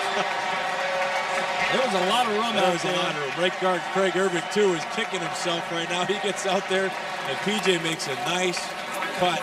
And Urbick is out there thinking you'll see him pulling right around here. Whoop, I just missed my guy. Could have sent PJ down, hopefully for a score, but big first down play there. All but seals the deal on this game today. 16-yard carry for P.J. Hill, now 31 for a $148. And the clock at 1:08 is stopped because Hill was out of bounds. And they'll go to the victory formation. Easiest play for a coach to call right here. The best one to throw at you. Wisconsin going to win this football game. What a big win for the Badgers, and how about that Wisconsin defense today? I tell you, when you hold a team like Penn State to 201 total yards, 165 passing, but only 36 rushing yards, that sends a message. You came ready to play, that you are one of the top teams in this league. Put all those naysayers to rest. Wisconsin is going to improve to 9-1, 6-1 in the Big Ten, and the only Big Ten game that remains is at Iowa in a week. The Badgers play a non-conference game on November the 18th, right back here against Buffalo.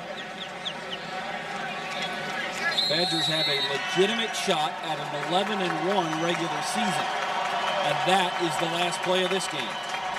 P.J. Hill finishes the day with 31 carries and 148 yards. They had a big win for Wisconsin. Nelly, this is a team at the beginning of the year we didn't know how good they were. Even as they've been winning, we weren't certain how good they were. Right. I think any doubt has been erased. Well, I think after seeing the performance today, they put all three phases together. The offense struggled at times, but their defense and their special teams came ready to play right from the start. Wisconsin, again, had a solid offensive performance. You never would have guessed P.J. Hill had 148 yards. There were no big flashy runs, just workmanlike today.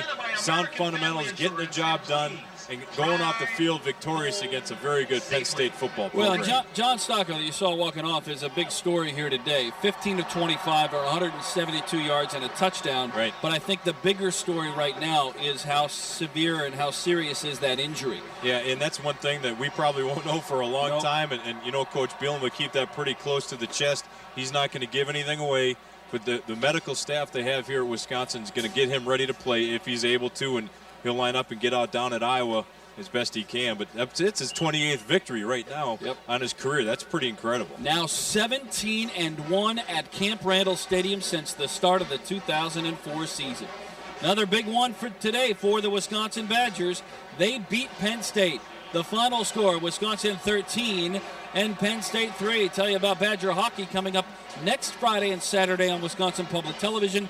The broadcast times at 10:30, November 10th and the 11th. The Badgers take on the Pioneers of Denver. For Scott Nelson, I'm Mike Heller. Again, the final score, Wisconsin 13 and Penn State 3. You've been watching Badger football on Wisconsin Public Television.